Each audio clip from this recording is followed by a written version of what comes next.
कहते हैं कि मुंबई में जो आता है वो वहीं का हो जाता है। यूं ही नहीं, मुंबई को माया नगरी कहते।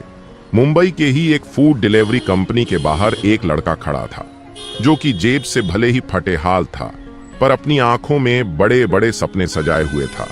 ये लड़का कोई और नहीं, रुद्र सिंघानिया है।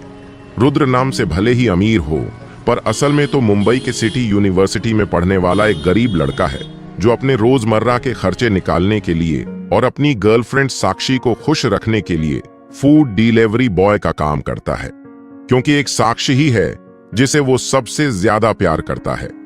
आज भी कॉलेज खत्म होने के बाद वो ऑर्डर की लिस्ट देखते देखते मन में सोच रहा था, आज मैं जल्दी जल्दी अपना काम खत्म कर लूंगा, क्योंकि कल साक्षी का बर्थडे है और उसके बर्थडे पर मैं उसे किसी अच्छी सी जगह पर डिनर के लिए लेकर जाऊंगा।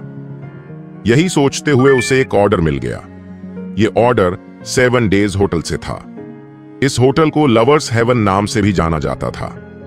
रुद्र को वहां जाने में थोड़ी हिचकिचाहट तो हो रही थी, पर फिर भी उसने ऑर्डर पहुंचाने के लिए अपना खटारा सा स्कूटर चालू किया और वहां चला गया। वो जैसे ही होटल के सामने पहुंचा, उसने अपनी स्कूटर को पार्क किया और होटल के अंदर जाने लगा। तभी उसे एक गुस्से भरी आवाज सुनाई दी, हे, तुम कौन हो और अंदर कहां गुस्से चले जा रहे हो? ये आवाज 7 डेज होटल के रिसेप्शनिस्ट की थी, जो कि रुद्र को वहां देखकर थोड़ा हैरान हो गई थी। जी, मैं यहां खाना पहुंचाने आया हूं, रूम नंबर 31 से ऑन ऑर्डर है, रुद्र ने रिसेप्शनिस्ट काउंटर के पास जाकर कहा। रुद्र की बात सुनकर रिसेप्शनिस्ट रुद्र से बोली, तुम अंदर नहीं जा सकते, एक काम करो, खाना यही रख दो, हम रूम नंबर 31 में पहुंचा देंगे। रुद्र भी रिसेप्शनिस्ट के पास ऑर्डर देकर वहां से जाने लगा।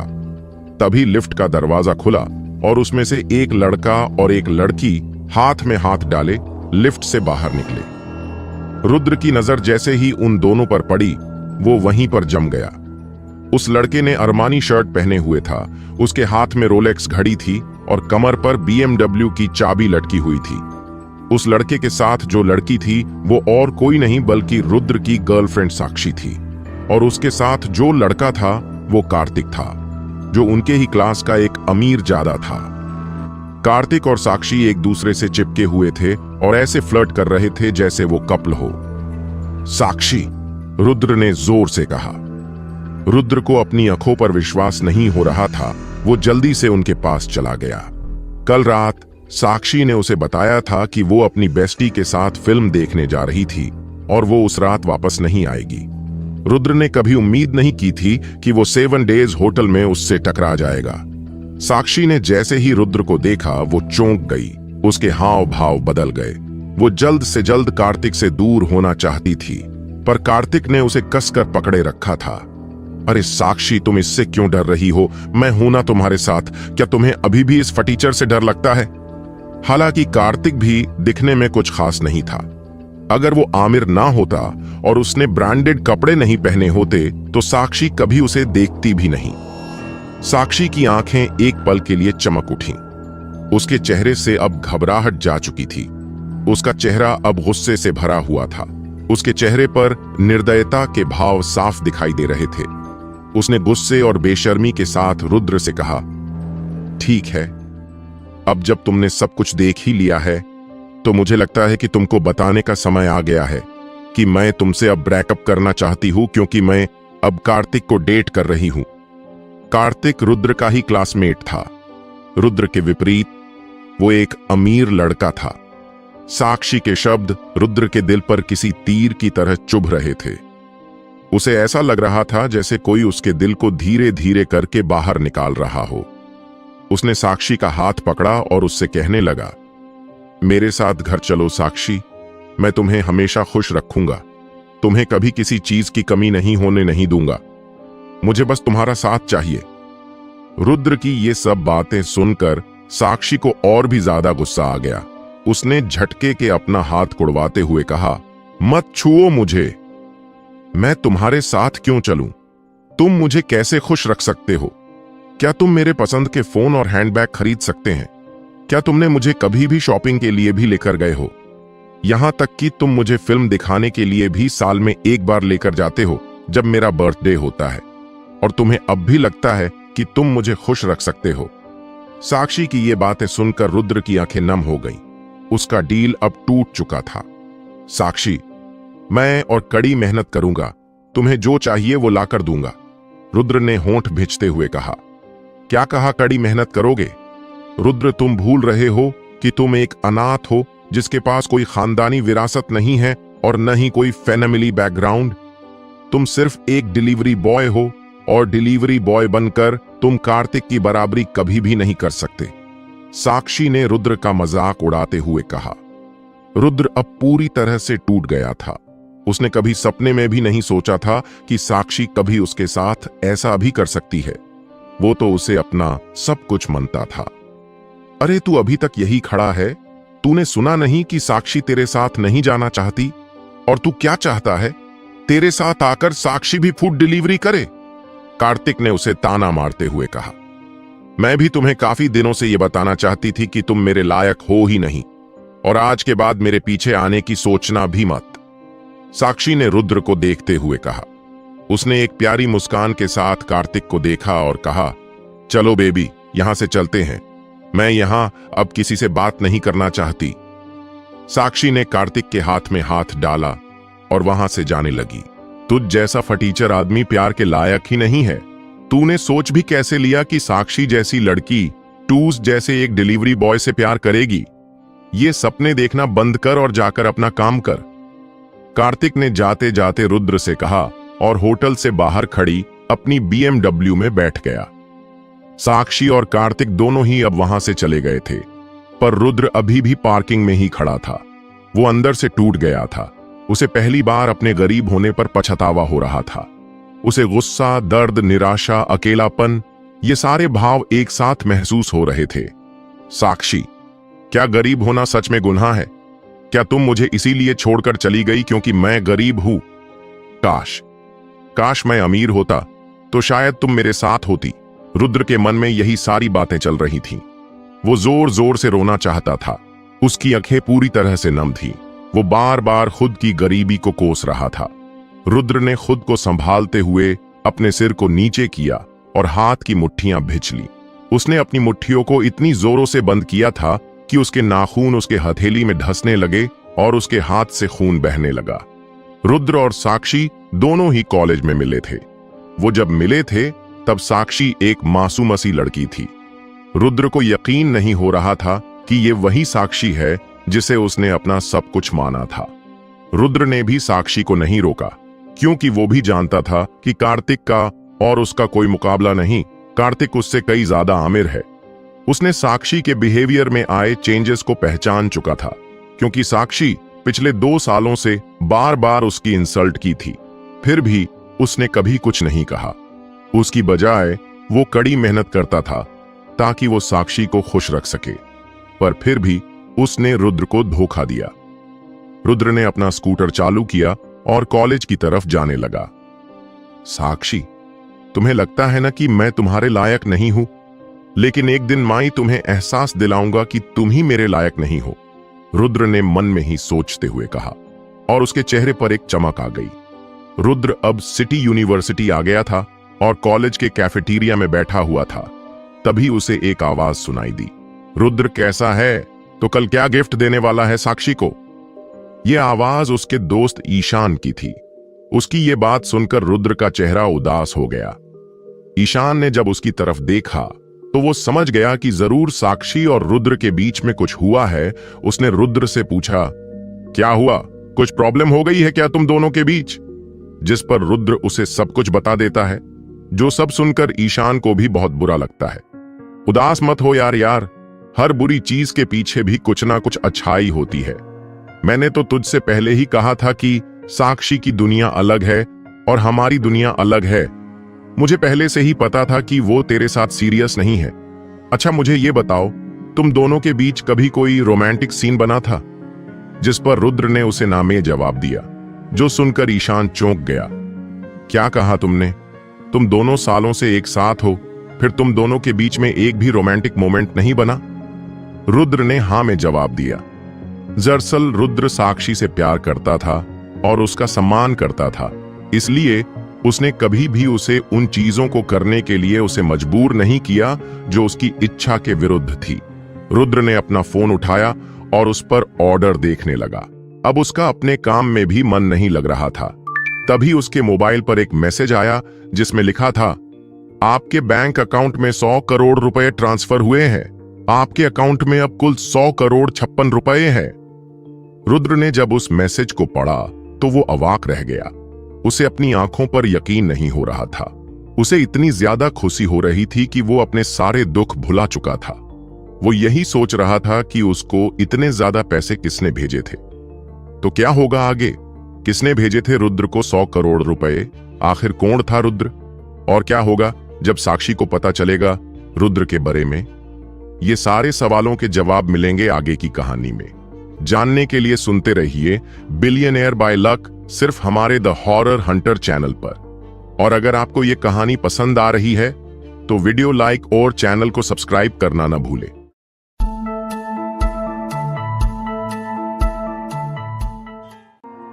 ईशान, मुझे कुछ काम याद आ गया है, मुझे जाना होगा। जैसे ही रुद्र ने अपने फोन पर फंड ट्रांसफर नोटिफिकेशन देखा तो वो अपना खाना खत्म किए बिना ही कैफेटेरिया से बाहर भाग गया। तभी उसका फोन बजने लगा। उसने जल्दी से उसे बाहर निकाला और जवाब दिया, हेलो, क्या मैं रुद्र सिंघानिया से बात करता हूं? फोन के दूसरी तरफ से एक आधेड़ उम्र के आदमी की आवाज सुनाई दी, जो सुनने में काफी गहरी और धीमी थी। जी, मैं ही रुद्र हूं। आप कौन बोल रहे हैं? रुद्र एक पल के लिए चौंक गया। दरअसल मैंने आपको यह बताने के लिए फोन किया है कि आपको खानदानी जायदाद विरासत में मिली है और इसी सिलसिले में आपसे मिलना चाहता हूं। क्या आप बता सकते हैं कि हम कब मिल सकते हैं? उस आदमी ने सम्मानपूर्वक रुद्र से पूछा। खानदानी जायदाद? तो आपने ही मुझे पैसे ट्रांसफर किए थे? रुद्र ने चौंकते हुए पूछा। हां, लेकिन ये 100 करोड़ रुपए आपकी संपत्ति का बस एक छोटा सा हिस्सा है। उसके अलावा भी बहुत सारी संपत्ति है जो विदेशों में इन्वेस्ट की हुई है, जिसे कुछ प्रोसीजर से गुजरना पड़ेगा ताकि मैं उसे आपको सौंप सकूं। 100 करोड़ रुपए बस एक छोटा सा हिस्सा है।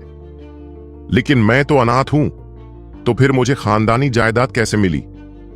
रुद्र ने मन ही मन में कहा, मैं इसके बारे में आपको सभी जानकारी मिलने के बाद दूंगा। क्या आप मुझसे मिलने एम्पायर वर्ल्ड बिल्डिंग की 38वीं मंजिल पर आ सकते हैं? मैं आपको सब कुछ समझा दूंगा, उस आदमी ने कहा। रुद्र एक पल के लिए हिचकिचाया। ठीक है, मैं आपको दोपहर में मिलूंगा। ठीक है मिस्टर सिंघानिया। उस आदमी ने यह सब बताकर बड़ी ही नम्रता से कॉल कट कर दिया। कैंपस से निकलने के बाद रुद्र अपने किराए के घर के लिए निकल गया। दरअसल वो हॉस्टल में रहता था, पर डिलीवरी बॉय होने वजह से उसे कभी कभी देर रात भी ऑर्डर पहुंचाने के लिए बाहर जाना पड़ता था। पर हॉस्टल का गेट जल्दी बंद होने की वजह से उसे अब अलग 10 बाय 10 मीटर के किराए के कमरे में रहना पड़ता था। वो घर आया और थोड़ी देर झपकी ली, क्योंकि वो पिछली पूरी रात सो नहीं पाया था। और जब उसकी आंख खुली तब तक दोपहर के 1 बज चुके थे। वो जल्दी से तैयार हुआ और अपनी स्कूटर से एम्पायर वर्ल्ड बिल्डिंग और निकल गया। वो जब तक वहां पहुंचा तब तक 2 बज चुके थे। एम्पायर वर्ल्ड बिल्डिंग 68 मंजिल ऊंची थी। ये मुंबई में एक high and commercial office building थी। एम्पायर वर्ल्ड बिल्डिंग की ओपन एयर पार्किंग हर तरह की शानदार कारों से भरी हुई थी। एम्पायर वर्ल्ड बिल्डिंग में जाने वाले और बाहर निकलने वाले सभी कर्मियों ने सूट और चमचमाते जूते पहने हुए थे। दूसरी ओर रुद्र एक गंदे फूड डिलीवरी बॉय की यूनिफॉर्म में था और एक भिखारी की तरह दरवाजे पर खड़ा था। एक्सक्यूज मी, क्या तुम फूड डिलीवरी के लिए आए हो? तो प्लीज दूसरी तरफ से अंदर जाओ। इस रास्ते से सिर्फ ऑफिस के एम्प्लॉयज ही आ जा सकते हैं। रिसेप्शनिस्ट ने भौहें सिकोड़ी और रुद्र पर चिल्लाते हुए कहा और घिन भरी नजरों से रुद्र की ओर देखने लगी। जी नहीं, मैं फूड डिलीवरी के लिए नहीं आया हूं, रुद्र ने जवाब देते हुए कहा। रिसेप्शनिस्ट ने जब रुद्र की यह बात सुनी तो उसने फिर से चिल्लाते हुए कहा, फूड डिलीवरी के लिए नहीं, तो फिर तुम यहां क्यों आए हो? उसके चेहरे पर गुस्सा साफ दिखाई दे रहा था। दरअसल मैं यहां किसी को ढूंढ रहा हूं। किसी को ढूंढ रहे हो? पर तुम तो सिर्फ एक फूड डिलीवरी बॉय हो, तो तुम यहां किसे ढूंढ रहे हो? रिसेप्शनिस्ट ने तिरस्कार भरी नजरों से रुद्र की ओर देखा। रुद्र को भी उस आदमी का नाम नहीं पता था जिसने उसे फोन करके यहां बुलाया था। वो बस जल्द से जल्द यही पता लगाना चाहता था कि उसको इतने सारे पैसे किसने और क्यों दिए थे। रिसेप्शनिस्ट उसे अंदर जाने नहीं दे रही थी, पर रुद्र ने उसे नजरअंदाज करते लिफ्ट की ओर भाग गया। अरे रुको, रुक जाओ, तुम कहां जा रहे हो? रिसेप्शनिस्ट उसे रोकने के लिए उसके पीछे भागने लगी। तभी अचानक लिफ्ट का दरवाजा खुल गया। ये देखकर कि रिसेप्शनिस्ट उसके पीछे ही आ रही है, रुद्र जल्दी से लिफ्ट के अंदर चला गया। आउच! लिफ्ट में अचानक चीख निकली। रुद्र हड़बड़ी में लिफ्ट में घुसा था। उसने ध्यान ही नहीं दिया कि लिफ्ट के अंदर पहले से ही कोई था।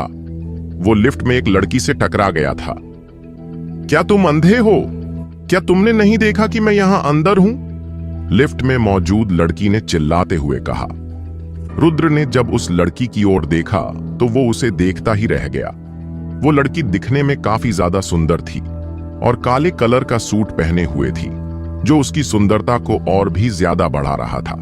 और उसके शरीर से चमेली के फूलों की खुशबू आ रही थी। हालांकि उसके चेहरे पे अभी गुस्सा था, पर वो गुस्से में भी काफी ज्यादा खूबसूरत लग रही थी। जब रुद्र उससे टकराया था तब उसके हाथ में कॉफी का कप था और कॉफी की कुछ बूंदें उसके सीने पर गिर गई थी। तुम तो डिलीवरी बॉय हो ना? पर तुम यहां क्या कर रहे हो? तुम्हें इस जगह पर नहीं होना चाहिए। क्या तुम्हें किसी ने बताया नहीं कि बाहर के लोग यहां अंदर नहीं आ सकते? सिक्योरिटी, इसे बाहर निकालो। उस लड़की ने जब रुद्र को पीले रंग की फूड डिलीवरी बॉय के यूनिफॉर्म पहने देखा तो उसने गुस्से में रुद्र से कहा, आई एम सॉरी, मैं थोड़ा जल्दी में था और इसीलिए मैंने आपको यहां नोटिस नहीं किया। ये कहते हुए रुद्र ने जेब से एक टिश्यू निकाला और उस लड़की के कपड़ों से कॉफी पोंछने की कोशिश करने लगा। जब उसने अपना हाथ उसके सूट की तरफ बढ़ाया तो वो लड़की चिक पड़ी। आह, कोई मेरी मदद करो, ये लड़का मेरे साथ बदतमीजी कर रहा है। तो क्या होने वाला है अब आगे? क्या रुद्र ने कोई नई मुसीबत मोल ली थी? क्या वो खुद को निर्दोष साबित कर पाएगा? और क्या वो मिल पाएगा उस आदमी से जिसने उससे फोन पर बात की थी? इन सभी सवालों के जवाब जानने के लिए सुनते रहिए बिलियनेयर बाय लक, सिर्फ हमारे द हॉरर हंटर चैनल पर। उस लड़की की चीख सुनकर एक पल में 1 दर्जन से भी ज्यादा सिक्योरिटी गार्ड दौड़ते हुए वहां आने लगे। मुझे माफ कीजिए, मैंने ये सब जानबूझकर नहीं किया। रुद्र उसे ये सब समझाने की कोशिश ही कर रहा था, पर तभी उसने देखा कि कुछ सिक्योरिटी गार्ड्स उन्हीं की तरफ आ रहे हैं। सिक्योरिटी गार्ड को अपनी ओर आते देख रुद्र ने उस लड़की को लिफ्ट के बाहर धक्का दे दिया और जल्दी से लिफ्ट का दरवाजा बंद कर लिया। फिर उसने 38वीं मंजिल का बटन दबा दिया। जब सिक्योरिटी गार्ड्स लिफ्ट के सामने पहुंचे तो उन्होंने पाया कि रुद्र पहले ही लिफ्ट से 38वीं मंजिल पर जा चुका था। क्या आप ठीक है मिस नेहा? अभी क्या हुआ था? सिक्योरिटी गार्ड्स के हेड ने उस लड़की से पूछा। एक फूड डिलीवरी बॉय अचानक से लिफ्ट में घुस गया और मेरे साथ बदतमीजी करने लगा।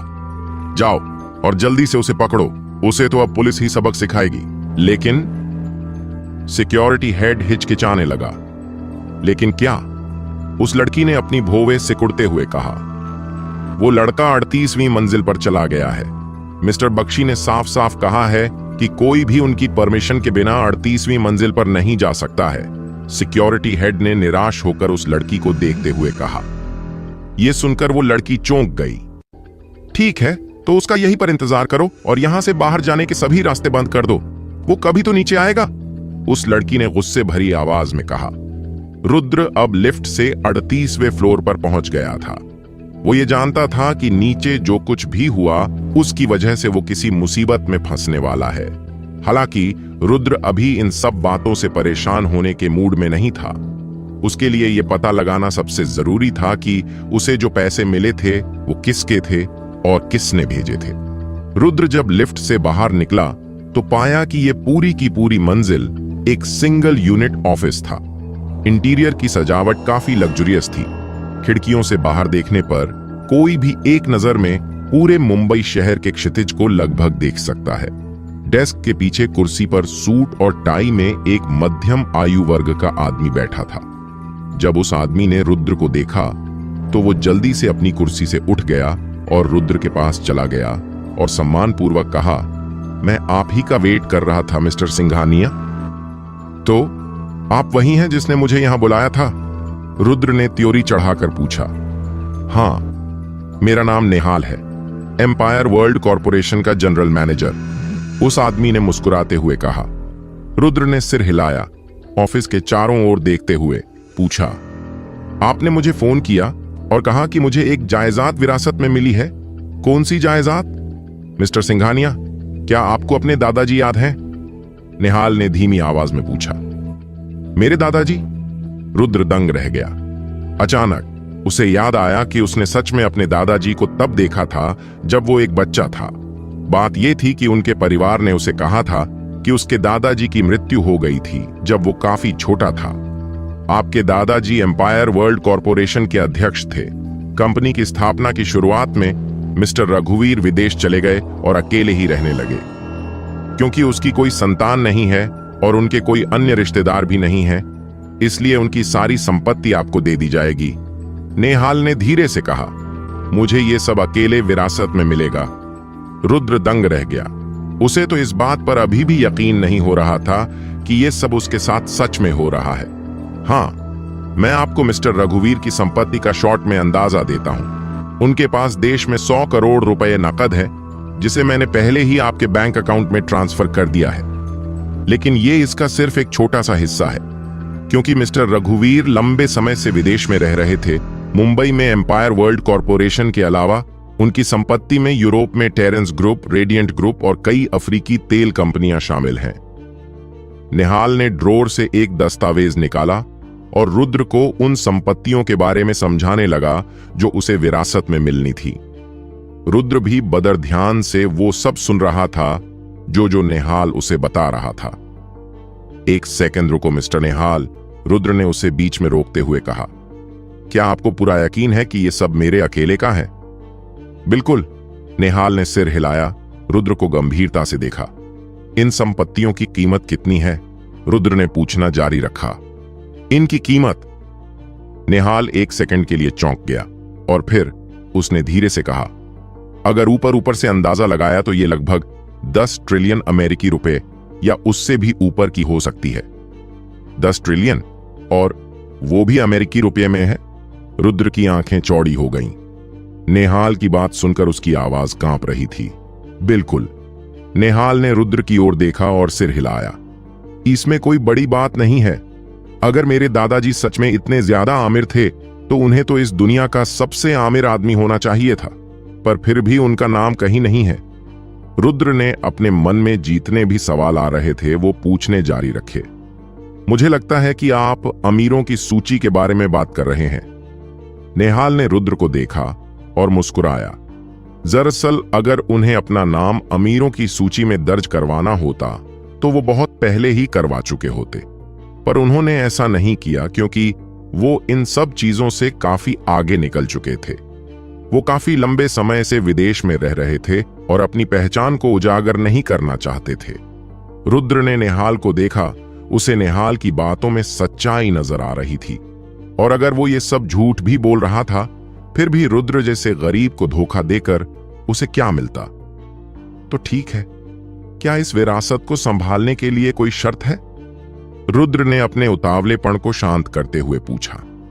अब क्या होने वाला है आगे? और क्या क्या राज थे रुद्र के जिंदगी के? क्या ये थी उसकी अच्छी किस्मत या आने वाला था कोई नया खतरा? और क्या वो संभाल पाएगा इस विरासत को? सवाल काफी सारे हैं, पर जवाब जानने के लिए सुनते रहिए बिलियनेयर बाय लक, सिर्फ हमारे द हॉरर हंटर चैनल पर। नेहाल ने ड्रॉवर को खोला, उसमें से एक दस्तावेज निकाला और रुद्र को सौंप दिया। ये वो वसीयत है जो मिस्टर रघुवीर ने अस्पताल में भर्ती होने पर बनाई थी।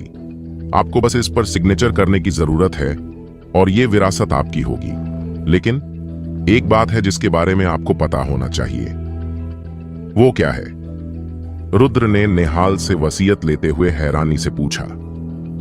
मिस्टर रघुवीर के निधन से पहले उन्होंने विशेष रूप से निर्देश दिया था कि इससे पहले कि आप उनकी संपत्ति के वारिस हो सकें, आपको मिस प्रिया से शादी करनी होगी, नहीं तो संपत्ति को पूरी तरह से चैरिटी को दान कर दिया जाएगा। नेहाल ने धीरे धीरे कहा। क्या कहा आपने? प्रिया से शादी करूं? पर प्रिया कौन है?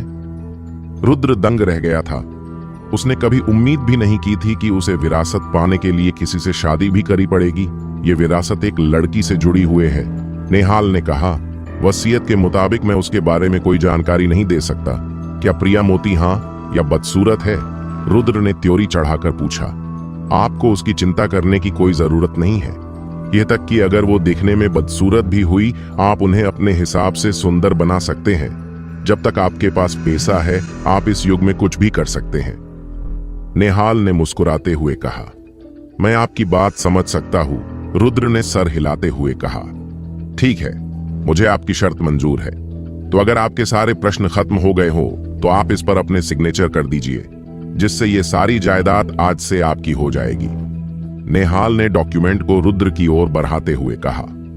रुद्र के पास भी इस विरासत को लेने से मना करने का कोई कारण नहीं था। वो प्रिया से शादी करने के लिए भी अब तैयार था, क्योंकि उसे अपनी गरीबी की वजह से काफी कुछ सुनना पड़ा था। उसने वो डॉक्यूमेंट्स लिए और उस पर अपने सिग्नेचर कर दिए। रुद्र के सिग्नेचर करने के बाद नेहाल ने वो डॉक्यूमेंट्स वापस से ड्रॉवर में रख दिए और एक काला कार्ड निकालते हुए सम्मान पूर्वक रुद्र को दे दिया। ये क्या है? रुद्र ने उस कार्ड की ओर हैरानी के साथ देखते हुए पूछा। ये एक सुप्रीम कार्ड है, जिसे आप एक तरह का डेबिट कार्ड भी बोल सकते हैं। ये पूरी दुनिया में सिर्फ कुछ ही लोगों के पास है। इससे आपको वीवीआईपी लेवल के लाभ उठा सकते हैं और आप बिना किसी लिमिटेशन के जितने चाहे उतने पैसे खर्च कर सकते हैं। रुद्र ने सुप्रीम कार्ड को हाथ में लिया और उसे ध्यान से देखने लगा। क्या आपको यकीन है कि मैं इस कार्ड को जितना चाहे उतना इस्तेमाल कर सकता हूं? और क्या सच में इसकी कोई लिमिट नहीं है? क्योंकि मेरे पहले डेबिट कार्ड की लिमिट बस 5,000 थी।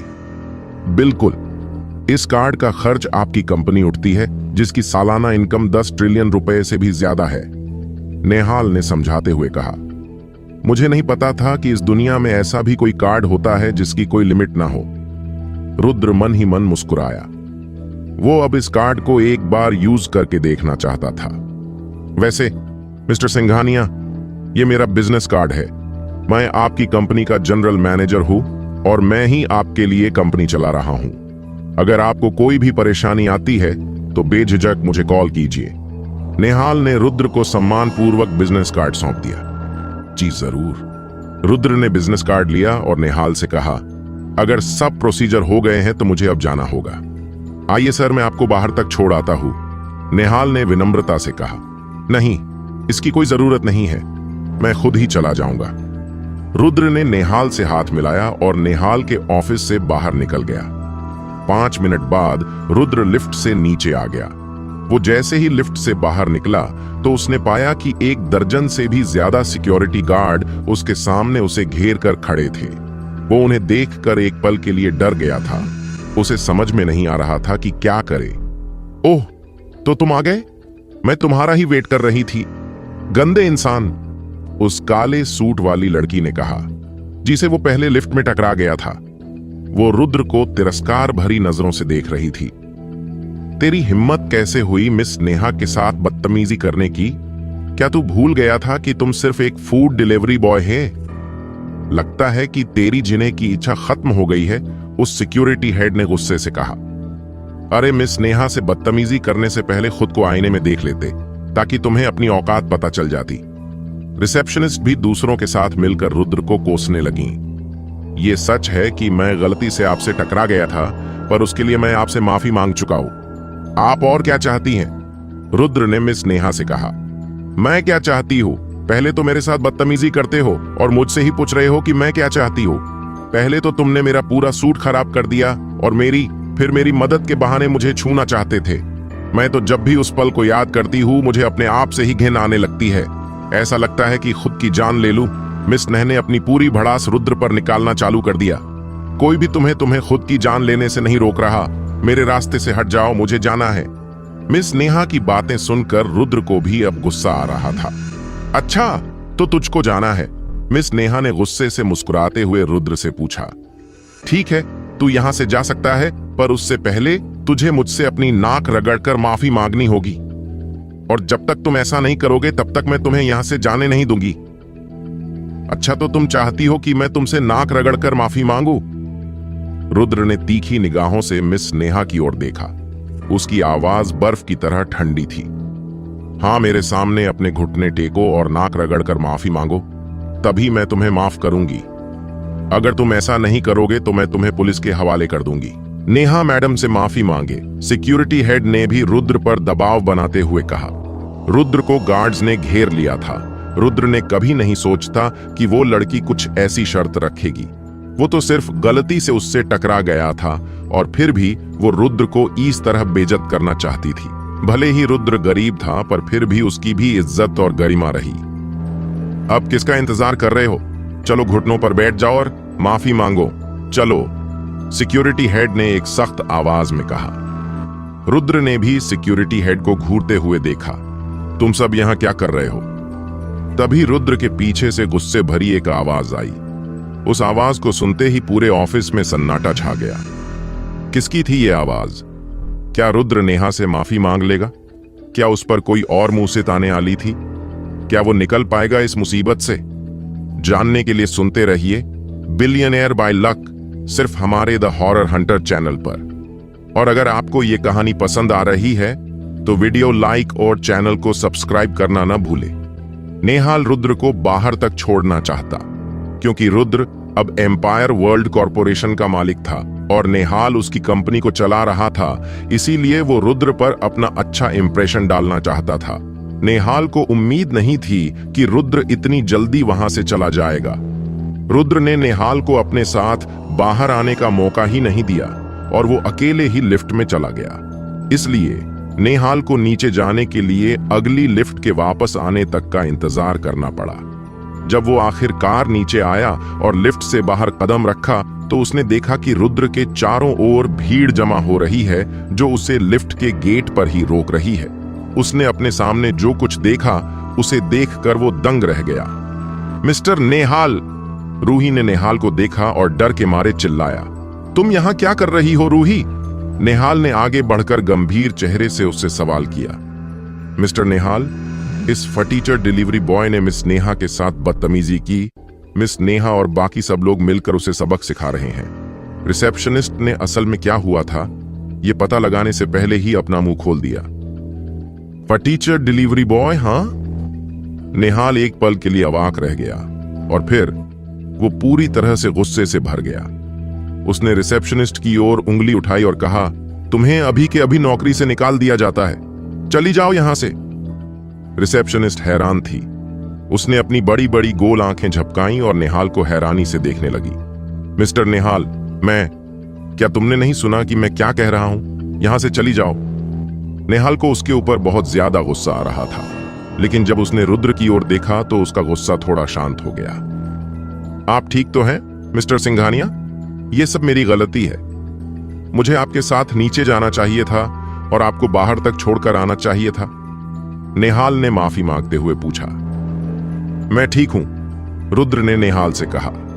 नेहाल की बात सुनकर सभी के मुंह खोले के खोले रह गए। किसी को भी यकीन नहीं हो रहा था कि एम्पायर वर्ल्ड कॉरपोरेशन के जनरल मैनेजर ने एक डिलीवरी बॉय के लिए अपने ही ऑफिस की रिसेप्शनिस्ट को निकाल दिया और खुद उससे माफी भी मांगी। आप लोगों की हिम्मत कैसे हुई इनसे इस तरह से बात करने की? आप लोग जानते भी हैं कि ये कौन है? ये है एम्पायर वर्ल्ड कॉरपोरेशन के मालिक मिस्टर सिंघानिया। इनसे अभी के अभी माफी मांगे। नेहाल का चेहरा गंभीर लग रहा था। क्या कहा? एम्पायर वर्ल्ड कॉरपोरेशन के मालिक? रूही दंग रह गई। उसकी आवाज कांप रही थी और उसकी आंखें डर के मारे छोटी हो रही थीं। रूही के चेहरे पर एक डर का भाव था। हालांकि वो जल्दी से अपने होश में आई और बिना किसी हिचकिचाहट के रुद्र से कहा, मिस्टर सिंघानिया, मैं गलत थी, ये मेरी गलती थी। मैंने ही आपको नाराज किया था, प्लीज मुझे माफ कर दीजिए। इतना कहने के बाद रूही ने रुद्र के सामने हाथ जोड़ लिए। वो रुद्र को रिझाने की कोशिश कर रही थी। आप उसे क्या सजा देना चाहते हैं मिस्टर सिंघानिया? नेहाल ने रुद्र को आदरपूर्वक देखा। रूही ने यह सुना और वो घबरा गई। वो जल्दी से रुद्र के पास गई और धीरे से कहा, मैं आपसे विनती करती हूं मिस्टर सिंघानिया, प्लीज मुझे नौकरी से मत निकालिए।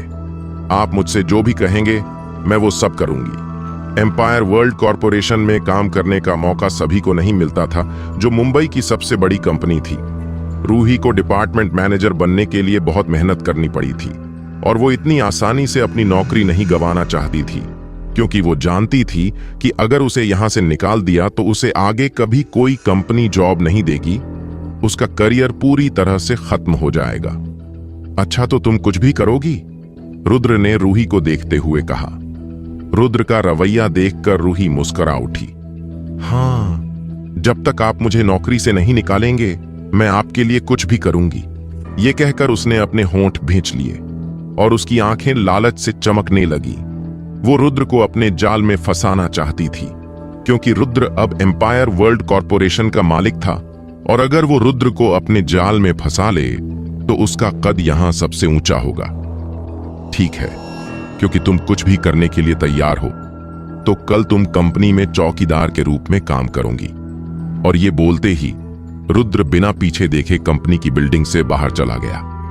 रूही अपमानित महसूस करते हुए वहीं पर जम गई थी। उसने यकीन नहीं हो रहा था कि रुद्र उसकी सुंदरता के जाल में नहीं फंसा, बल्कि उसने तो उसे चौकीदार बनने के लिए कहा। क्या तुमने सुना नहीं? मिस्टर सिंघानिया ने क्या कहा? निहाल ने ठंडी आवाज में पूछा। हाँ मिस्टर निहाल। रूही ने जल्दी से सिर हिलाया। चौकीदार के रूप में काम करना बेहतर था बजाय निकाल दिए जाने के। इसीलिए उसने ज्यादा कुछ बोला नहीं, क्योंकि वो जानती थी कि उसने जो रुद्र के साथ बर्ताव किया था उसके लिए रुद्र चाहे तो उसके साथ और भी बुरा कर सकता था। पर फिर भी उसने कुछ नहीं किया, बल्कि उसने सिर्फ उसका डिमोशन ही किया। तो क्या होगा अब आगे? क्या करेगा रुद्र इतने सारे पैसों का? क्या वो संभाल पाएगा ये जिम्मेदारियां? और कौन थी मिस प्रिया? सभी सवालों के जवाब जानने के लिए सुनते रहिए बिलियनेयर बाय लक, सिर्फ हमारे द हॉरर हंटर चैनल पर। एम्पायर वर्ल्ड बिल्डिंग से बाहर आने के बाद रुद्र सुप्रीम कार्ड को यूज करने के लिए काफी ज्यादा क्यूरियस था। उसने अपना स्कूटर स्टार्ट किया और बैंक की ओर चला गया। 5 मिनट बाद वो बैंक के बैंकिंग हॉल में पहुंच गया। वर्किंग डे होने के कारण बैंक में भीड़ नहीं थी। वो सीधे टेलर काउंटर पर गया। टेलर लड़की भारी मेकअप और एक ऑफिशियल सूट में बैठी हुई थी। उसने रुद्र को अंदर आते देखा और उबासी लेते हुए कहा, मैं आपकी क्या मदद कर सकता हूं? वो आलस से भरी लग रही थी। इतने लंबे समय तक नौकरी में रहने के बाद वो एक नजर में किसी भी इंसान के बारे में बता सकती थी। रुद्र ने फूड डिलीवरी यूनिफॉर्म पहन रखी थी, जो एक कंगाल इंसान की तरह दिख रहा था। टेलर लड़की ने बिना किसी उत्साह से काम किया, ये सोचकर कि वो सिर्फ एक और बेकार कस्टमर था। फिर भी रुद्र को उसके बुरे रवैये से कोई फर्क नहीं पड़ा। मैं विथड्रॉल करना चाहूंगा, उसने सीधे सीधे कहा। विथड्रॉल? क्या तुम्हें वहां एटीएम नहीं दिख रहे हैं? टेलर लड़की का चेहरा रुद्र की बात सुनकर नाराजगी से भर गया था। अगर तुम्हें नहीं पता कि उनका इस्तेमाल कैसे किया जाता है तो थोड़ा गूगल पर खोज लो। मैं अभी काम कर रही हूं। क्या कहा आप काम कर रही हैं? पर आपको इतनी फ्री है कि बैठे बैठे आराम कर रही है। उसके रवैये ने रुद्र को गुस्सा दिला दिया था, इसलिए उसने कहा, मैं तुम्हारे मैनेजर से मिलना चाहता हूं। रुद्र ने आवाज उठाई। क्या तुम्हारा बैंक इसी तरह काम करता है? क्या तुम नहीं जानते कि ग्राहक ही राजा है? मुझे इस पर यकीन नहीं हो रहा है। बैंकिंग हॉल में शोर सुनकर ब्रांच मैनेजर जल्दी से बाहर निकल गया। क्या हो रहा है यहां? ब्रांच मैनेजर को देखकर उस लड़की ने रुद्र पर ही इल्जाम लगाने की सोची। टेलर लड़की ने रुद्र की ओर इशारा किया और कहा, मैनेजर सर, यह आदमी यहां परेशानी खड़ी करने आया है। बैंक मैनेजर सुशांत चिंता में लग रहा था। मैनेजर गुस्से के साथ रुद्र को देखने लगा। तुम यहां क्या कर रहे हो? रुद्र भी मुस्कुरा रहा था, जैसे वो उसका मजाक उड़ा रहा हो। मैं कुछ पैसे विथड्रॉ करना चाहता हूं। बैंक मैनेजर सुशांत ने भौवे सिकोड़ी। पैसे निकालने के लिए एटीएम है, काउंटर पर क्यों आए? मैनेजर और टेलर लेडी एक जैसे ही थे। रुद्र को एहसास हुआ कि मैनेजर और टेलर लड़की का अफेयर चल रहा था, इसीलिए वो उनके साथ बहस नहीं करना चाहता था। इसलिए उसने उनसे कहा, क्या होगा अगर मैं 5 करोड़ रुपए निकालना चाहूंगा? 5 करोड़? टेलर लड़की ने रुद्र को स्कैन किया और ताना मारा, तुम जैसा फूड डिलीवरी करने वाला आदमी 5 करोड़ रुपए निकालना चाहता है? क्या तुम मुझसे मजाक कर रहे हो? क्या तुम्हारा मतलब 500 रुपए से तो नहीं है? 5 करोड़ रुपए तुमने कभी सपने में भी कभी देखे हैं? बैंक मैनेजर सुशांत को यह भी विश्वास नहीं था कि जो आदमी किसी भिखारी की तरह दिखता था और वो 5 करोड़ रुपए निकालने की बात कर रहा है। हालांकि बैंक मैनेजर सुशांत एक चालाक इंसान था। वो मन ही मन में सोचने लगा, मैंने द हॉरर हंटर चैनल पर एक बार ऐसी ही कोई कहानी सुनी थी जिसमें एक लड़का ईसी की तरह बैंक में पैसे निकालने जाता है और उसे भी सब लोग गरीब ही समझ रहे थे, पर वो असल में सबसे आमिर इंसान था। एक बार मैं चेक कर लेता हूं, उसने भौंवे सिकोड़ कर पूछा, क्या तुम सच में 5 करोड़ रुपए निकालना चाहते हो? फूड डिलीवरी बॉय की यूनिफॉर्म पहना हुआ रुद्र किसी मजदूर के जैसा लग रहा था, लेकिन सुशांत एक तजुर्बेदार व्यक्ति था और वो जानता था कि कभी कभी आमिर लोगों को समझना मुश्किल होता है। उनकी आदत होती है कि वो आम लोगों की तरह। इसीलिए उसने कंफर्म करने के लिए फिर से पूछा था, अगर मैं यहां पैसे निकालने के लिए नहीं तो और किस काम से आऊंगा? रुद्र ने हंसते हुए कहा, मुझे इतनी बड़ी रकम के लिए अपने ऊपर के ऑफिसर से बात करनी पड़ेगी।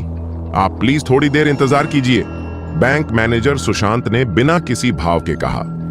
रुद्र ने सिर हिलाया और कहा, कोई बात नहीं।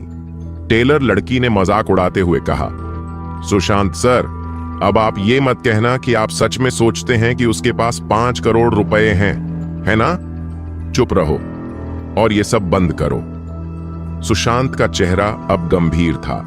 सुशांत अपने अनुभव से बता सकता है कि रुद्र मजाक नहीं कर रहा था। वो सच में 5 करोड़ रुपए निकालने जा रहा है, क्योंकि आम इंसान एक बार में 5 करोड़ रुपए निकालने के लिए नहीं कहेगा। वो रुद्र जैसे सुपर अमीर बच्चे के साथ घुलने मिलने के लिए उत्सुक था।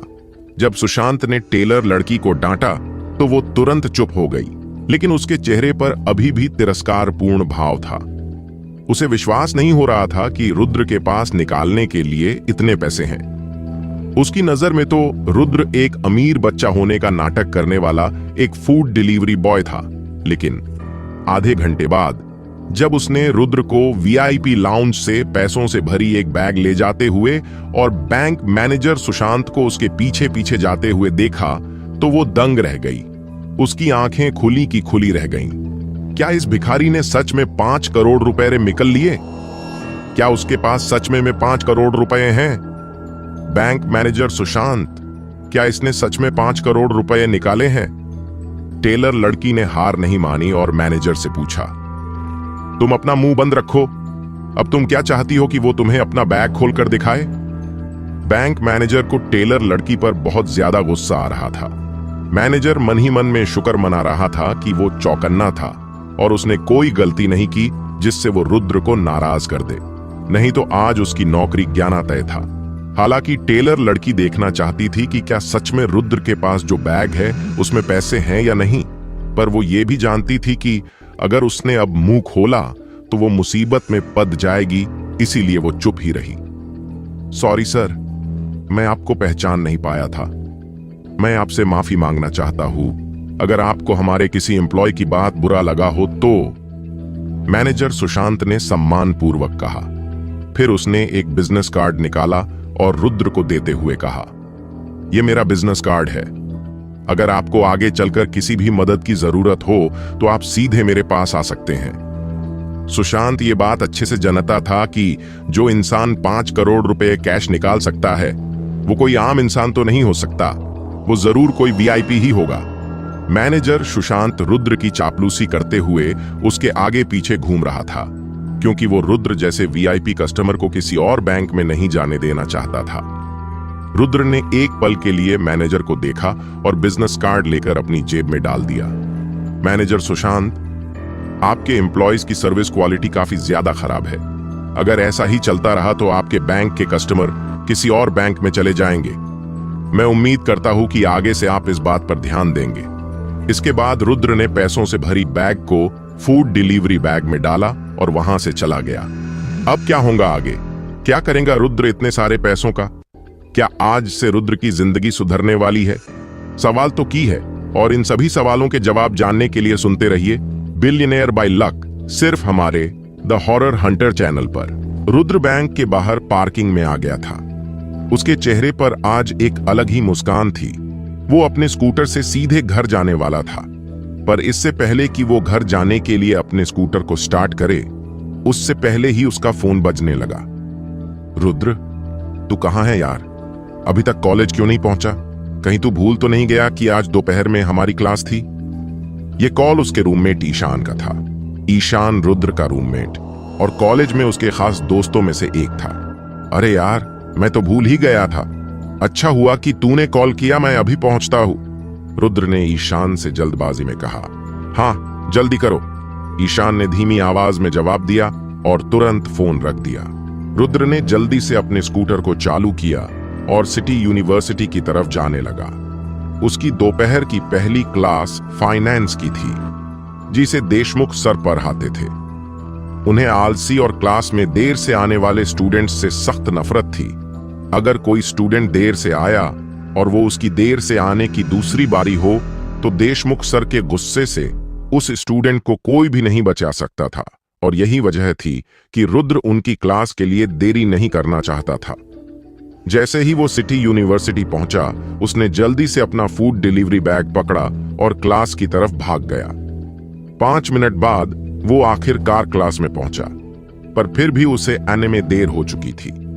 जब रुद्र क्लास के दरवाजे पर पहुंचा तो उसने देखा किया कि पूरी क्लास उसे ही घूर रही है। मे आई कमिंग सर? रुद्र ने हिम्मत करते हुए कहा। पूरे 1 मिनट तक देशमुख सर ने रुद्र की बात पर कोई ध्यान नहीं दिया और क्लास में पढ़ाना जारी रखा। मैं खेद है सर, दरवाजे के पास खड़े रुद्र ने कहा। रमेश देशमुख ने आखिरकार पेन को नीचे रखा और रुद्र की ओर देखने के लिए मुड़े। उन्होंने ठंडे स्वर में कहा, रुद्र सिंघानिया, क्या तुम फूड डिलीवर करते वक्त समय का ध्यान नहीं रख पाए? क्या तुमको पता भी है कि अभी क्या समय हो रहा है?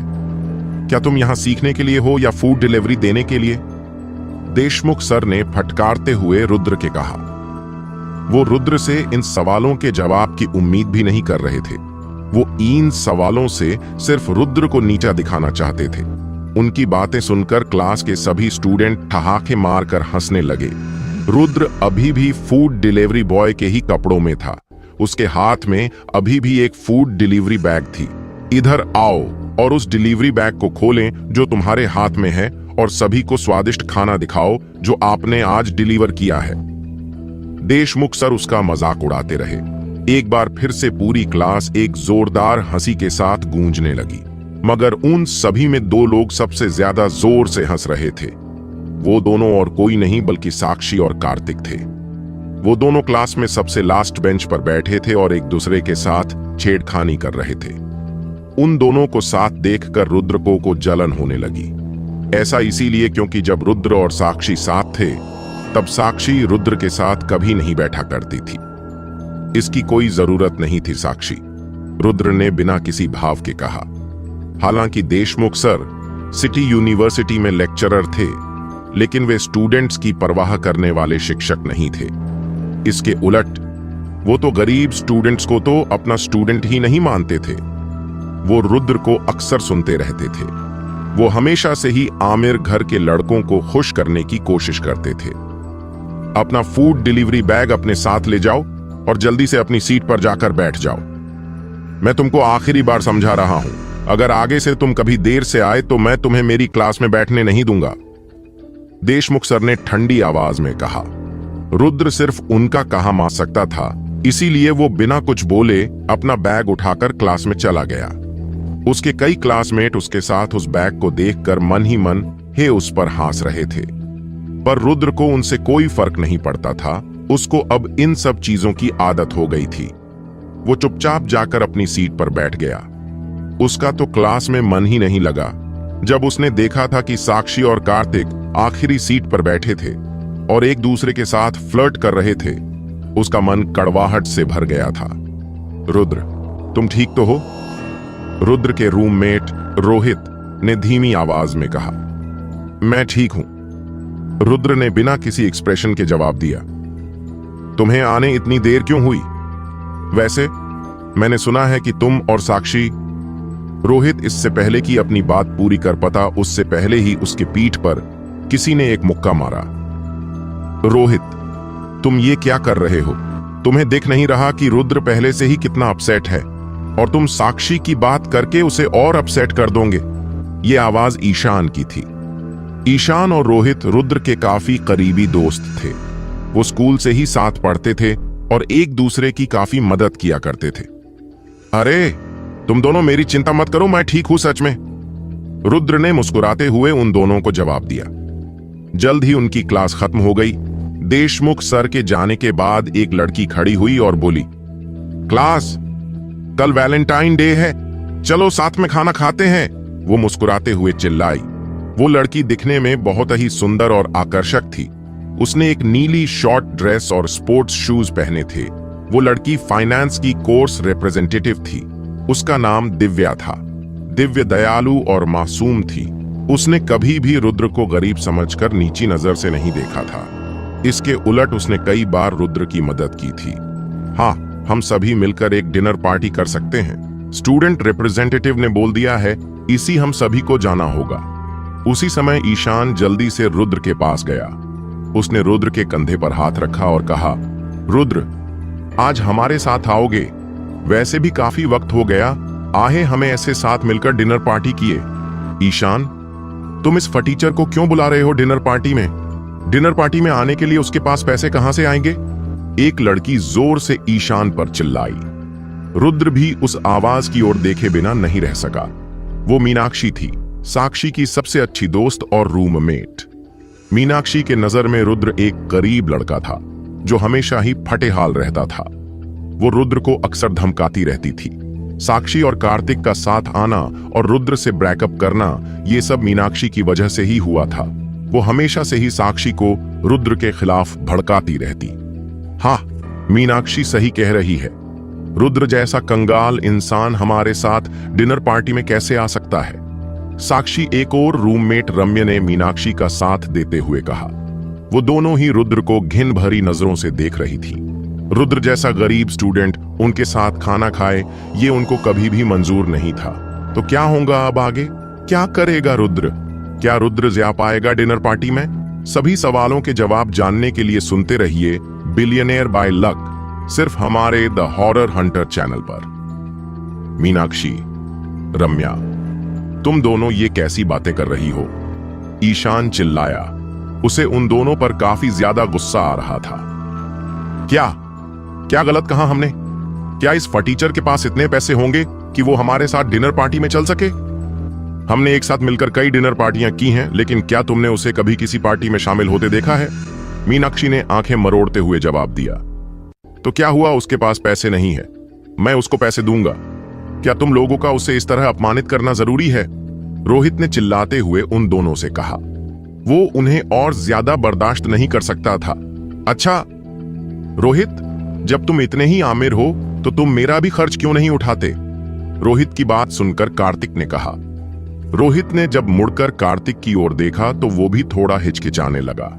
भले ही रोहित आमिर था, लेकिन वो कार्तिक की संपत्ति के आगे कुछ भी नहीं था, इसीलिए वो आगे चुप रहा। मैं रुद्र का खर्च उठाऊंगी, दिव्या ने पीछे से कहा। हम सब क्लासमेट, क्या तुम लोगों का रुद्र के साथ इस तरह से बर्ताव करना सही है? दिव्या ने आंखें सिकोड़ते हुए चिल्लाया। दिव्या की ये बात सुनकर रणवीर ने उसे शुक्रिया अदा करते हुए कहा, नहीं दिव्या, तुम्हें मेरे पैसे देने की जरूरत नहीं है, मेरे पास पैसे हैं। जब रुद्र के क्लासमेट ने उसे ये कहते हुए सुना तो वो सभी दंग रह गए। उन सभी के चेहरों पर अजीब से भाव थे। उनमें से किसी को भी उम्मीद नहीं थी कि रुद्र अचानक डिनर पार्टी में आने के लिए तैयार हो जाएगा।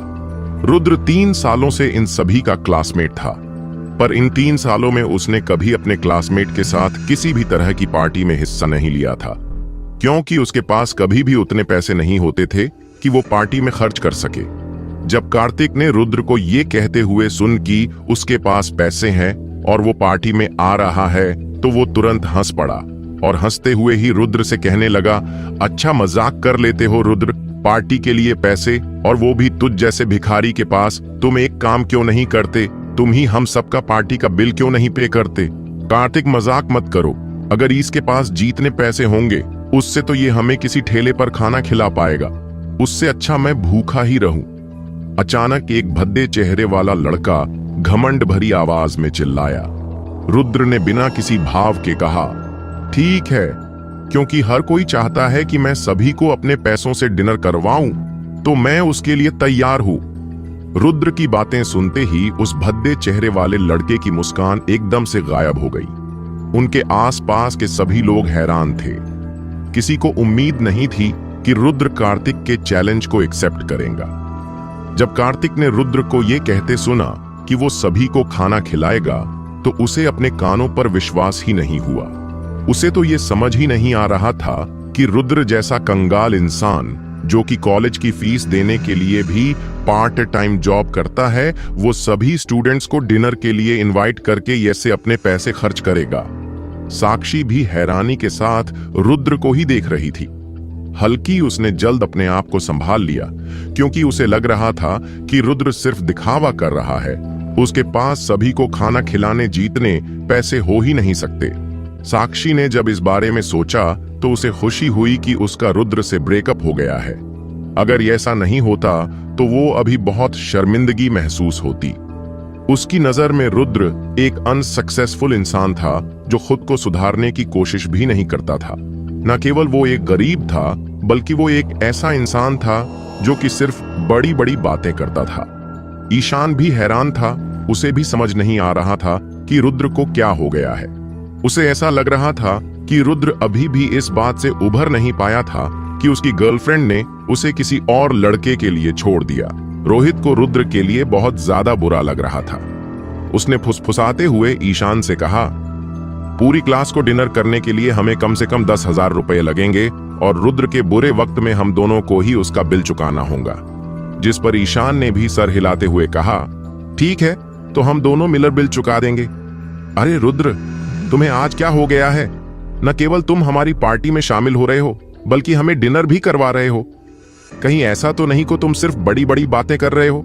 मीनाक्षी ने रुद्र को चिढ़ाते हुए कहा। हाँ, अगर तुम सच में हमें डिनर करवा रहे हो तो संजय को आज भूखा ही रहना पड़ेगा, रम्या ने मीनाक्षी का साथ देते हुए कहा। संजय वही आलसी चेहरे वाला लड़का था जिसने कहा था कि अगर रुद्र सबको डिनर पर बुलाएगा तो वो भूखा रहेगा। कहीं तुम हमें किसी ढाबे पर तो नहीं ले जा रहे ना, राइसिंग स्टार रेस्टोरेंट? जब रुद्र ने कार्तिक की बात सुनी और अपना सर हिलाया, तो क्या तुम सच में हमें वहां ले जाना चाहते हो? क्योंकि अगर तुम हम सबको डिनर करवा रहे हो तो राइसिंग स्टार रेस्टोरेंट ले जाना तुम्हारे लिए कोई बड़ी बात नहीं होनी चाहिए। कार्तिक ने कुटिल मुस्कान के साथ रुद्र से पूछा। कार्तिक, तुम उसकी चिंता मत करो, मैं तुम सबको राइसिंग स्टार रेस्टोरेंट में ही ले जाऊंगा, रुद्र ने बिना किसी हिचकिचाहट के जवाब दिया। एक बार फिर उसके क्लासमेट उसकी बातों से दंग रह गए। वो सभी जानते थे कि राइसिंग स्टार रेस्टोरेंट वो जगह थी जहां सिर्फ आमिर लोग ही खाना खाते थे। वहां के शेफ देश के सबसे बेहतरीन शेफ में से थे। वहां पूरी क्लास को डिनर करवाने में कम से कम 70 से 80 हजार रुपए तक लग सकते हैं। सब लोग यही सोच रहे थे कि रुद्र जैसा एक गरीब स्टूडेंट इतना खर्च कैसे कर पाएगा। कहीं रुद्र पागल तो नहीं हो गया? वो इस राइसिंग स्टार होटल में डिनर करवाने के लिए कैसे राजी हो गया? ईशान को तो कुछ समझ ही नहीं आ रहा था। अगर वो किसी ढाबे में जाते तो वो और रोहित दोनों मिलकर खाने का बिल चुका देते, पर अगर वो राइसिंग स्टार रेस्टोरेंट में जाएंगे तो वो दोनों मिलकर भी वहां का बिल नहीं चुका पाते। राइसिंग स्टार रेस्टोरेंट जाना कोई आम बात नहीं थी। मैं तुम सबको राइसिंग स्टार रेस्टोरेंट में डिनर करवाऊं, पर मेरी एक शर्त है, रुद्र ने वहां खड़े कार्तिक से कहा। क्या शर्त है? कार्तिक ने रुद्र की ओर देखते हुए पूछा। आज राइसिंग स्टार रेस्टोरेंट में डिनर पार्टी का जो भी बिल होगा वो हम दोनों मिलकर आधा आधा करके दे देंगे। क्या तुम्हें शर्त मंजूर है? क्या कहा, आधा आधा बिल? ठीक है, मुझे कोई प्रॉब्लम नहीं है। आज की डिनर पार्टी का खर्च हम लोग बराबर बराबर बांट लेंगे, कार्तिक ने रुद्र का मजाक उड़ाते हुए कहा। क्या सच में आज हम लोग राइसिंग स्टार रेस्टोरेंट में खाना खाने जाने वाले हैं? कार्तिक की बात सुनकर उनके क्लासमेट खुशी से झूम उठे। राइसिंग स्टार रेस्टोरेंट में इतने लोगों के साथ डिनर करने पर कम से कम 70 से 80 हजार रुपए खर्च होंगे। भले ही उन्हें बिल के पैसे आधे आधे करके ही देने हैं, पर फिर भी दोनों के हिस्से में 40 हजार तक का खर्च आ जाएगा। भले ही इससे कार्तिक का थोड़ा नुकसान होगा, लेकिन इसका मतलब ये नहीं था कि वो ये खर्च उठा नहीं सकता था। इसके उलट उन सभी को ऐसा ही लग रहा था कि रुद्र इतने सारे पैसे नहीं दे पाएगा। रुद्र, मुझे तुम्हारे ओवर कॉन्फिडेंट पर हंसी आ रही है। अब मैं भी देखना चाहता हूं कि जब खाने का बिल आएगा तो तुम उसे कैसे चुकाओगे। कार्तिक ने रुद्र की ओर देखा और मुस्कुराने लगा। तो क्या होगा अब आगे? क्या करने वाला है रुद्र? क्या वो सब लोगों को गलत साबित कर पाएगा? और क्या होगा जब कार्तिक को पता चलेगा रुद्र की सच्चाई का? सवाल तो काफी है। सभी सवालों के जवाब जानने के लिए सुनते रहिए बिलियनेयर बाय लक, सिर्फ हमारे द हॉरर हंटर चैनल पर। और अगर आपको ये कहानी पसंद आ रही है तो वीडियो लाइक और चैनल को सब्सक्राइब करना ना भूले। रुद्र अब कॉलेज से घर आ गया था और अपने बिस्तर पर लेटे लेटे वो कॉलेज में जो कुछ हुआ उसी के बारे में ही सोच रहा था। उसे विश्वास नहीं हो रहा था कि पहले वो ढाबे का खाना भी अफोर्ड नहीं कर पाता था और आज वो अपने सभी दोस्तों को राइजिंग स्टार रेस्टोरेंट में डिनर के लिए ले जा रहा है। और साथ ही वो कार्तिक के बारे में सोचकर हंसे भी जा रहा था। थोड़ी देर आराम करने के बाद वो उठ गया। अभी शाम के 6 बज चुके थे। उसने अपने सभी क्लासमेट और फ्रेंड्स को पार्टी में इनवाइट करने के लिए कॉल किया और खुद भी राइजिंग स्टार रेस्टोरेंट के लिए निकल गया। थोड़ी देर बाद वो मुंबई के सबसे फेमस रेस्टोरेंट राइजिंग स्टार में पहुंच गए। जैसे ही रुद्र के क्लासमेट्स ने राइजिंग स्टार रेस्टोरेंट में प्रवेश किया, उनकी आंखें फटी की फटी रह गईं। भले ही सिटी यूनिवर्सिटी के कई स्टूडेंट्स काफी अच्छे घरों से आते थे, लेकिन इसका मतलब यह नहीं था कि सभी स्टूडेंट बहुत अमीर थे। वो सभी मिडिल क्लास या उससे थोड़ी ज्यादा इनकम रहने वाली फैमिली से आते थे जो कभी भी ऐसी जगह पर नहीं गए थे। इस बीच ईशान और रोहित चिंता में डूबे हुए रुद्र के पीछे पीछे चल रहे थे। रुद्र, क्या तुम्हारे पास सच में सभी को डिनर करवाने के लिए पैसे हैं? रोहित 2 सेकंड के लिए हिचकिचाया और फिर रुद्र से धीमी आवाज में पूछने लगा। चिंता मत करो, चूंकि मैंने यहां आने की हिम्मत की तो मेरे पास बिल भरने के लिए पैसे होंगे ही, ये जाहिर सी बात है, रुद्र ने शांति से जवाब दिया। लेकिन जैसे ही रोहित बोलने वाला था, तभी सफेद ड्रेस पहनी एक खूबसूरत लड़की मुस्कुराते हुए रुद्र और बाकी सभी के पास आ गई। जब उस खूबसूरत लड़की ने रुद्र को देखा तो उसकी आंखों में तिरस्कार की झलक दिखाई दी। वो फिर कार्तिक की ओर मुड़ी और बड़े ही रिस्पेक्ट के साथ बोली, मिस्टर रायजादा, क्या आप यहाँ डिनर के लिए आए हैं? हाँ, हम सब यहाँ डिनर के लिए आए हैं। जल्दी से हमें एक private family dinner room provide करो, कार्तिक ने घमंड से भरी आवाज में कहा। जी जरूर मिस्टर रायजादा, अभी हमारे पास standard private dining room available है जो कि आपको 28,000 रुपीज में मिलेगा। इसके अलावा वाईपी प्राइवेट डाइनिंग रूम है जो कि 58,000 रुपीज का है और सुप्रीम प्राइवेट डाइनिंग रूम है जो 88,000 रुपीज का है। आप कौन सा पसंद करेंगे? उस लड़की ने अपने चेहरे पर मुस्कान के साथ पूछा। जब कार्तिक ने सुना कि उस लड़की ने क्या कहा तो वो खुद को रुद्र की ओर मुड़ने और उससे धीरे से कहने से रोक नहीं सका। रुद्र, मुझे लगता है कि राइजिंग स्टार रेस्टोरेंट तुम जैसों के लिए नहीं बना है। वैसे भी आज के बाद तुम शायद ही कभी यहाँ आ पाओगे, इसलिए मुझे लगता है कि स्टैंडर्ड प्राइवेट डाइनिंग रूम ठीक रहेगा तुम्हारे लिए। वैसे अगर तुम चाहो तो हमें वीआईपी प्राइवेट डाइनिंग रूम भी मिल सकता है। कार्तिक, क्या तुम पागल हो गए हो? वीआईपी प्राइवेट डाइनिंग रूम के लिए कम से कम 58,000 रुपये लगेंगे। ईशान ऐसे चिल्लाया जैसे वो थोड़ा नाराज हो। वहां मौजूद सभी लोग जानते थे कि कार्तिक जानबूझकर रुद्र के लिए मुश्किलें खड़ी कर रहा था। अगर रुद्र सच में कार्तिक की बातों से सहमत हो जाता है तो उसे बहुत पैसा खर्च करना होगा, और अगर वो नहीं मानता तो सबके सामने खुद का मजाक बना लेता। कार्तिक ने ईशान को नजरअंदाज कर दिया और रुद्र से कहा, तो क्या सोचा है तुमने? क्या करोगे अब तुम? कहीं ऐसा तो नहीं कि तुम वीआईपी प्राइवेट डाइनिंग रूम की कीमत सुनकर डर गए हो? वीआईपी प्राइवेट डाइनिंग रूम की क्या जरूरत है? रुद्र ने ठंडे शब्दों में कहा। हाँ, मुझे पता था कि तुम्हारे पास एक भी रुपया नहीं है। तुम कंगाल के कंगाल ही रहोगे। चलो तो स्टैंडर्ड प्राइवेट डाइनिंग रूम में ही चलते हैं। ये कहकर वो रुद्र का मजाक उड़ाने लगा। पर कार्तिक भी ये अच्छे से जानता था कि अगर वो VIP private dining room book करते तो वो खुद भी उतने पैसे नहीं चुका पाता। हमें एक स्टैंडर्ड प्राइवेट डाइनिंग रूम चाहिए। कार्तिक उस लड़की की ओर मुड़ा और बोला, ठीक है, मैं आपके लिए एक standard private dining room arrange करती हूं। उस लड़की ने मुस्कुराते हुए कहा। रुको, मैंने कभी कब कहा कि हम स्टैंडर्ड प्राइवेट डाइनिंग रूम में खा रहे हैं? उसी समय रुद्र अचानक बोला, अब क्या हो गया? कहीं तुम्हें ऐसा तो नहीं लग रहा कि ये रूम भी तुम्हारे लिए बहुत महंगा है? कार्तिक ने रुद्र से पूछा। जैसे कि तुमने कहा था कि मैं शायद ही फिर कभी यहां आ पाऊंगा, तो मैं सोच रहा था कि सिर्फ एक स्टैंडर्ड प्राइवेट डाइनिंग रूम क्यों? चलो सीधे सुप्रीम प्राइवेट डाइनिंग रूम ही बुक करते हैं, रुद्र ने शांत स्वर में कहा। जब कार्तिक ने सुना कि रुद्र क्या कह रहा है तो वो तुरंत जम गया। उसके चेहरे पर अब तक जो मुस्कान थी वो अचानक से गायब हो गई। उसके सभी क्लासमेट भी हैरान हो गए। रुद्र, कहीं तुम पागल तो नहीं हो गए? क्या तुमने नहीं सुना कि सुप्रीम प्राइवेट डाइनिंग रूम के लिए तुम्हें कम से कम 88,000 रुपए लगेंगे? रोहित ने रुद्र की ओर देखते हुए हैरानी से कहा। रोहित सही कह रहा है रुद्र, शायद तुम राइजिंग स्टार रेस्टोरेंट के मिनिमम स्पेंडिंग रूल के बारे में नहीं जानते हो, है ना? कार्तिक के चेहरे पर डर के मारे पसीना आ गया था। कार्तिक ने कभी नहीं सोचा था कि रुद्र कभी supreme private dining room book करने की सोचेगा। उस खूबसूरत लड़की के एक्सप्रेशन अचानक बदल गए। उसे लग रहा था कि कार्तिक ही इन सभी में सबसे आमिर लड़का है। उसने कभी उम्मीद भी नहीं की थी कि रुद्र, जो कि सबसे गरीब दिखाई दे रहा था, वही सबसे आमिर लड़का होगा। साक्षी ने रुद्र को देखा। उसके चेहरे पर भी आश्चर्य का भाव साफ दिखाई दे रहा था। वो समझ नहीं पा रही थी कि रुद्र, जो कंजूस था, अचानक इतना उदार क्यों हो गया।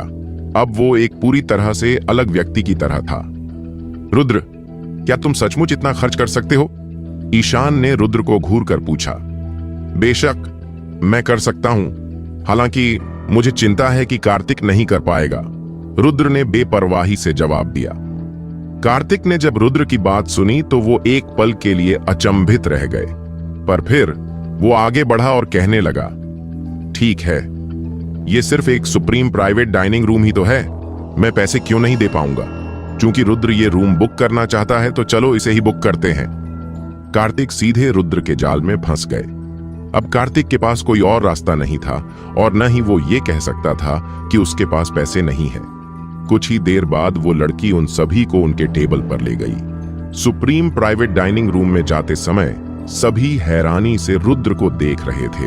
उन्हें समझ ही नहीं आ रहा था कि रुद्र जैसा लड़का, जो पढ़ने के लिए भी पार्ट टाइम जॉब करता था, अचानक उसके पास इतना पैसा आ गया कि वो उन्हें शहर के सबसे बड़े रेस्टोरेंट में सबसे महंगे डाइनिंग रूम में खाना खिलाने ले आया है। रुद्र, क्या तुम सच में यहाँ डिनर करने की सोच रहे हो? रुद्र के प्रति मीनाक्षी का लहजा थोड़ा बदल गया था। उसकी आंखें रुद्र को परखने की कोशिश कर रही थी। बिल्कुल, सब लोग जो चाहे वो खा सकते हो, रुद्र ने बिना किसी भाव के कहा। जब सभी ने सुना कि रुद्र ने क्या कहा तो उन्होंने तुरंत मेन्यू उठाया और ऑर्डर करना शुरू कर दिया। जब वे ऑर्डर कर रहे थे तब कार्तिक एक पीड़ादायक हारे हुए व्यक्ति की तरह लग रहा था और उसने रुद्र के सामने रेड बोर्डो की एक बोतल का ऑर्डर दिया। हालांकि उसने उम्मीद नहीं थी कि रुद्र भी उसकी बात सुनकर परेशान होने की बजाय वाइन की 10 और बोतलें ऑर्डर करेगा, जिनकी कुल कीमत लगभग 50,000 रुपए होंगी। कार्तिक का चेहरा तुरंत उतर गया, क्योंकि उसे पता था कि उसके पास उतने पैसे नहीं हैं कि वो इनका बिल चुका सके। कार्तिक, तुम इतने डरे डरे क्यों दिख रहे हो? कहीं तुम परेशान तो नहीं हो? रुद्र ने कार्तिक की ओर मुड़कर धीरे से पूछा। ये तो बस रेड वाइन की कुछ बोतलें थीं, उनके लिए मैं भला परेशान क्यों होने लगा? ये तो मेरे लिए एक छोटी सी बात है। कार्तिक ने हिम्मत जुटाई और अपना सिर झुकाते हुए अपना फोन चेक किया। ऐसा लग रहा था कि वो पैसे उधार लेने के लिए लोगों की तलाश करने जा रहा था। तो क्या होने वाला है अब? क्या कार्तिक जुटा पाएंगे पैसे या सभी के सामने अपना मजाक बना लेगा? और क्या क्या करने वाला था रुद्र आगे? सभी सवालों के जवाब जानने के लिए सुनते रहिए बिलियनेयर बाय लक, सिर्फ हमारे द हॉरर हंटर चैनल पर। और अगर आपको ये कहानी पसंद आ रही है तो वीडियो लाइक और चैनल को सब्सक्राइब करना न भूले। खाना परोसे जाने के बाद सभी ने एक साथ खाना खाया। उन्हें इस बात की परवाह नहीं थी कि रुद्र और कार्तिक बिल पे कर सकते हैं या नहीं, लेकिन उन्होंने तब तक इसका मजा लिया जब तक कि वो इसके लिए भुगतान करने वाले थे। साक्षी कार्तिका के बगल में बैठी थी। उसके चेहरे का गुस्सा साफ दिखाई दे रहा था, क्योंकि वो भी ये अच्छे से जानती थी कि भले ही कार्तिक एक आमिर घर का लड़का था, पर फिर भी उसके पास आज के खाने का बिल चुकाने जीतने पैसे नहीं थे। उसके दिल में अब रुद्र के लिए नफरत और भी बढ़ गई थी, क्योंकि उसे लग रहा था कि रुद्र उसे और कार्तिक को नीचा दिखने के लिए अपनी सारी सेविंग को खर्च करने को भी तैयार था। यही सोचते हुए उसने रुद्र को गुस्से से भरी नजरों से देखा। उसे लगा कि रुद्र को कार्तिक जैसे अमीर बच्चे से मुकाबला नहीं करना चाहिए था। यहां तक कि अगर वह इस बार जीत भी गया, फिर भी उससे यह सच तो नहीं बदलने वाला कि रुद्र एक गरीब स्टूडेंट है। डिनर के 1 घंटे बाद सभी ने पेट भर के खाना खा लिया था और वो सभी अब कार्तिक और रुद्र की तरफ ही देख रहे थे और चिंता करने लगे कि उनके पास बिल चुकाने के लिए पैसे होंगे भी या नहीं। मैनेजर कोयल अब कार्तिक और रुद्र के पास आ गई थी और उसने नरम आवाज में कहा, हेलो सर, आपका टोटल बिल हुआ है 1,40,800 रुपीज।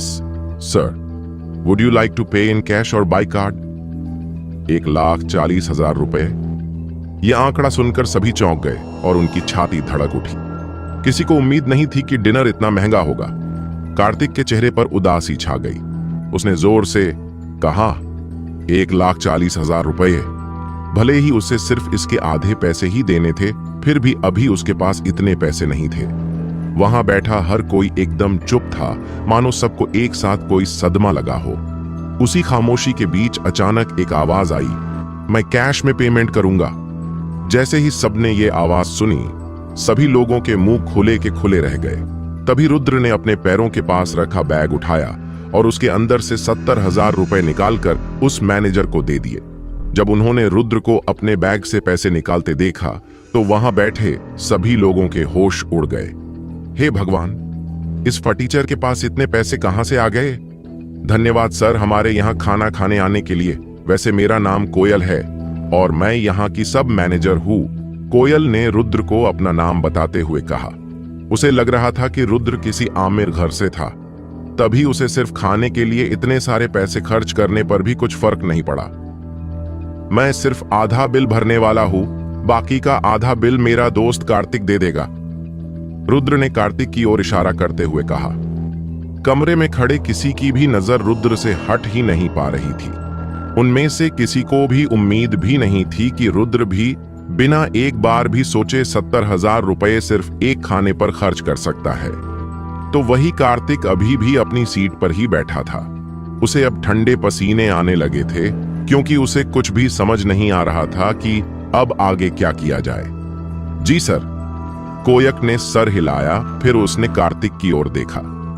सर, आप कैसे बिल पे करना चाहेंगे, कैश या कार्ड से? उसकी बातें सुनकर कार्तिक की बोलती बंद हो गई थी। उसे पहले से ही पता था कि राइजिंग स्टार रेस्टोरेंट में डिनर करने पर बहुत ज्यादा बिल आएगा। इसीलिए कार्तिक ने डिनर पर आने से पहले अपने एक दोस्त से 20,000 रुपए उधार लिए थे और उसके खुद के पास 20,000 रुपए थे। ऐसे करके उसके पास सिर्फ 40,000 रुपए ही थे। उसने कभी उम्मीद भी नहीं की थी कि डिनर का बिल 1,40,000 रुपए आ सकता है। मुझे बस 5 मिनट दो, मुझे एक जरूरी कॉल करना है, कार्तिक ने हकलाते हुए कहा और फिर उसने अपना फोन उठाया और एक नंबर डायल करने लगा। डिनर पर आने से पहले सभी को लग रहा था कि रुद्र के पास उतने पैसे नहीं होंगे जिससे वो बिल चुका पाएगा और उनका सारा बिल कार्तिक को ही देना पड़ेगा। पर यहां बिल्कुल उसके विपरीत सिचुएशन बन गई थी। मैनेजर कोयल जानती थी कि कार्तिक के पास बिल चुकाने जीतने पैसे नहीं हैं, इसीलिए वो अपने दोस्तों से मदद मांगना चाहता था। इसीलिए उसने कार्तिक को कुछ नहीं कहा और कैशियर के पास चली गई। कुछ देर बाद कोयल वापस रुद्र के पास आ गई। उसके हाथ में एक रिसीप्ट थी। ये लीजिए सर, आपकी रिसीप्ट, उसने रुद्र को रिसीप्ट देते हुए कहा। रुद्र ने अपनी रिसीप्ट ली और वो अपनी बैग को उठाकर प्राइवेट रूम से बाहर चला गया। उसे इस बात से कुछ मतलब नहीं था कि कार्तिक बिल चुका पाएगा भी या नहीं, और वो इस बारे में जानना भी नहीं चाहता था। जब ईशान, रोहित और दिव्या ने देखा कि रुद्र जा रहा है तो वो सब भी जल्दी से उसके पीछे जाने लगे। हमारे लिए रुको रुद्र, प्राइवेट रूम से बाहर भागते हुए ईशान ने पुकारा। रुद्र ने मुस्कुराते हुए ईशान की तरफ देखा और पूछा, क्या बात है, तुम्हें इतने सारे पैसे कैसे मिले? साक्षी ने तुमसे ब्रेकअप कर लिया, इसीलिए कहीं तुम अपनी सेविंग्स तो खर्च नहीं कर रहे हो? ईशान ने चिंता के साथ पूछा। अरे नहीं, तुम गलत समझ रहे हो, इसका साक्षी से कोई लेना देना नहीं है, रुद्र ने एक फीकी मुस्कान के साथ कहा। दरअसल बात यह है कि मैंने 2 दिन पहले लॉटरी जीती थी, इसलिए अब मेरे पास कुछ पैसे हैं। रुद्र ईशान को उसके साथ जो कुछ हुआ वो अभी नहीं बताना चाहता था, इसीलिए उसने बहाना बनाया। रुद्र, अगर तुमने सच में कोई लॉटरी जीती है तो तुम अपने पैसे ऐसे क्यों वेस्ट कर रहे हो? अब तुम्हारे पास पैसे हैं तो तुम खुद के लिए अच्छे कपड़े खरीदो या उन पैसों को किसी अच्छे काम में लगाओ। दिव्या ने रुद्र पर थोड़ा गुस्सा होते हुए कहा। हाँ, पर मैंने इसके बारे में इतना नहीं सोचा था, रुद्र ने मुस्कुराते हुए जवाब दिया। कुछ और भी पूछना है? अगर नहीं तो मैं जा रहा हूं। रुद्र को डर था कि कहीं उसकी सच्चाई सबको पता न चल जाए। वैसे रुद्र, हमारी क्लास में एक व्हाट्सएप चैट ग्रुप है, मैं तुमको हमारे साथ शामिल होने के लिए इनवाइट करने की सोच रही हूं। दिव्या ने अपनी जेब से अपना आईफोन निकालते हुए कहा। रुद्र एक पल के लिए हिचकिचाया और असहाय होकर उसकी ओर देखा। दरअसल बात यह है कि मेरा पहला वाला फोन ठीक से काम नहीं कर रहा है, कल जब मैं नया फोन ले लूंगा तो मुझे ऐड कर देना, ठीक है? दिव्या ने सिर हिलाया, लेकिन उसने ज्यादा कुछ नहीं कहा। रुद्र फिर मुड़ा और रेस्टोरेंट से बाहर चला गया। ईशान और रोहित दोनों ने हैरानी से पीछे से रुद्र की तरफ देखा। भले ही रुद्र ने समझाया कि उसने लॉटरी जीत ली है, लेकिन वे समझ सकते थे कि ये रुद्र पहले वाले रुद्र से बहुत अलग था। तो क्या होने वाला है अब आगे? क्या कार्तिक चुका पाएगा रेस्टोरेंट का बिल? क्या उसे मिलेगी किसी की मदद? क्या करेगा अब रुद्र आगे? और क्या कभी रोहित और ईशान जान पाएंगे रुद्र की सच्चाई को? सवाल तो काफी है। सभी सवालों के जवाब जानने के लिए सुनते रहिए बिलियनेयर बाय लक, सिर्फ हमारे द हॉरर हंटर चैनल पर। और अगर आपको ये कहानी पसंद आ रही है तो वीडियो लाइक और चैनल को सब्सक्राइब करना न भूले। रुद्र और उसके दोस्त अब वहां से जा चुके थे, तो वही सुप्रीम प्राइवेट डाइनिंग रूम के अंदर कार्तिक ने अपने लगभग सभी दोस्तों को फोन कर लिया था, लेकिन उनमें से कोई भी उसे पैसे नहीं दे रहा था। कोयल जानती थी कि कार्तिक के पास बिल चुकाने के लिए पैसे नहीं है, इसलिए उसने सिक्योरिटी गार्डों को बुलाया जो कार्तिका पर नजर रखने के लिए दरवाजे पर खड़े थे। अगर कार्तिक आज पैसे नहीं दे पाता तो वो उसे रेस्टोरेंट के बाहर नहीं जाने देते। कार्तिक, क्या कर रहे हो? जल्दी से कोई उपाय सोचो। साक्षी ने जब दरवाजे पर सिक्योरिटी गार्डों को देखा तो वो भी घबरा गई। चिंता मत करो, मैं अपने पापा को फोन करूंगा और उन्हें पैसे ट्रांसफर करने के लिए कहूंगा। कार्तिक अब कुछ नहीं कर सकता था। उसने कभी उम्मीद नहीं की थी कि आज चीजें इस तरह से सामने आएंगी। न केवल वह रुद्र को अपमानित करने में विफल रहा, बल्कि वह अपने क्लासमेट के सामने भी हार गया। मैं लेडीज रूम में जा रही हूं। साक्षी ने फिर अपना हैंडबैग उठाया और बाहर चली गई। हम भी जा रहे हैं, मीनाक्षी और रम्या ने एक साथ कहा, और वो दोनों भी वहां से बाहर निकल गई, जैसे कि उन्हें डर था कि कार्तिक उनसे पैसे उधार लेगा। तीनों लड़कियां लेडीज रूम में थीं। मीनाक्षी ने अपना मेकअप सेट निकाला, आईने में देखा और अपने मेकअप को ठीक करने लगी। साक्षी, मीनाक्षी, क्या तुम दोनों ने ध्यान दिया कि आज रुद्र कुछ बदला बदला लग रहा है? उसने 70,000 रुपए खर्च किए और सभी को डिनर पर इनवाइट भी किया, और उसके फूड डिलीवरी बैग में बहुत सारे पैसे भी थे। रम्या ने अपने हाथ धोते हुए धीमी आवाज में कहा। तो क्या हुआ अगर उसने सभी को डिनर पर इनवाइट किया? फिर भी इससे ये सच तो नहीं बदलेगा ना कि वो सिर्फ एक डिलीवरी बॉय है। मुझे तो लग रहा है कि वो सिर्फ दिखावा करना चाहता था और ब्रेकअप होने के बाद साक्षी के सामने खुद को बेहतर दिखाना चाहता था। मीनाक्षी ने रुद्र का मजाक बनाते हुए कहा। पता नहीं मुझे क्या हो गया था कि मैंने रुद्र जैसे फटीचर को डेट किया। जब भी मैं इसके बारे में सोचती हूँ तो मुझे उस बात का पछतावा होता है। उसने कार्तिक को और मुझे नीचा दिखने के लिए अपनी पूरे साल की स्विंग्स खर्च कर दी, और मुझे तो ये भी लगता है कि उसने शायद इसके लिए कर्ज भी लिया होगा।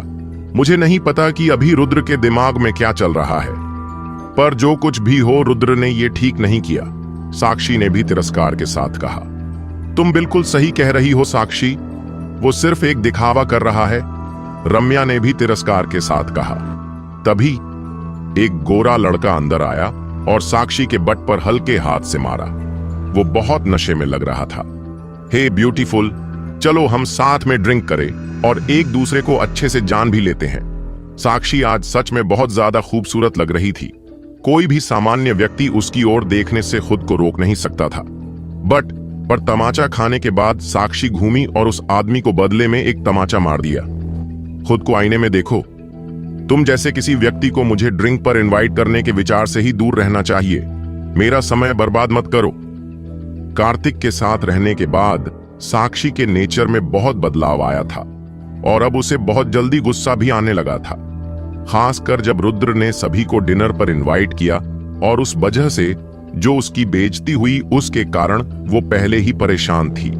और अब जब किसी ने उसके साथ छेड़छाड़ की तो वो खुद को रोक नहीं पाई। थप्पड़ लगने के बाद वो लड़का दंग रह गया। उसने हाथ अपने गालों पर रखा और चिल्लाया, साली कमीनी, तेरी इतनी हिम्मत कि तूने मुझ पर हाथ उठाया। मेरी दयालुता को मेरी कमजोरी मत समझो। तभी साक्षी ने फिर से उसे एक लात मारी।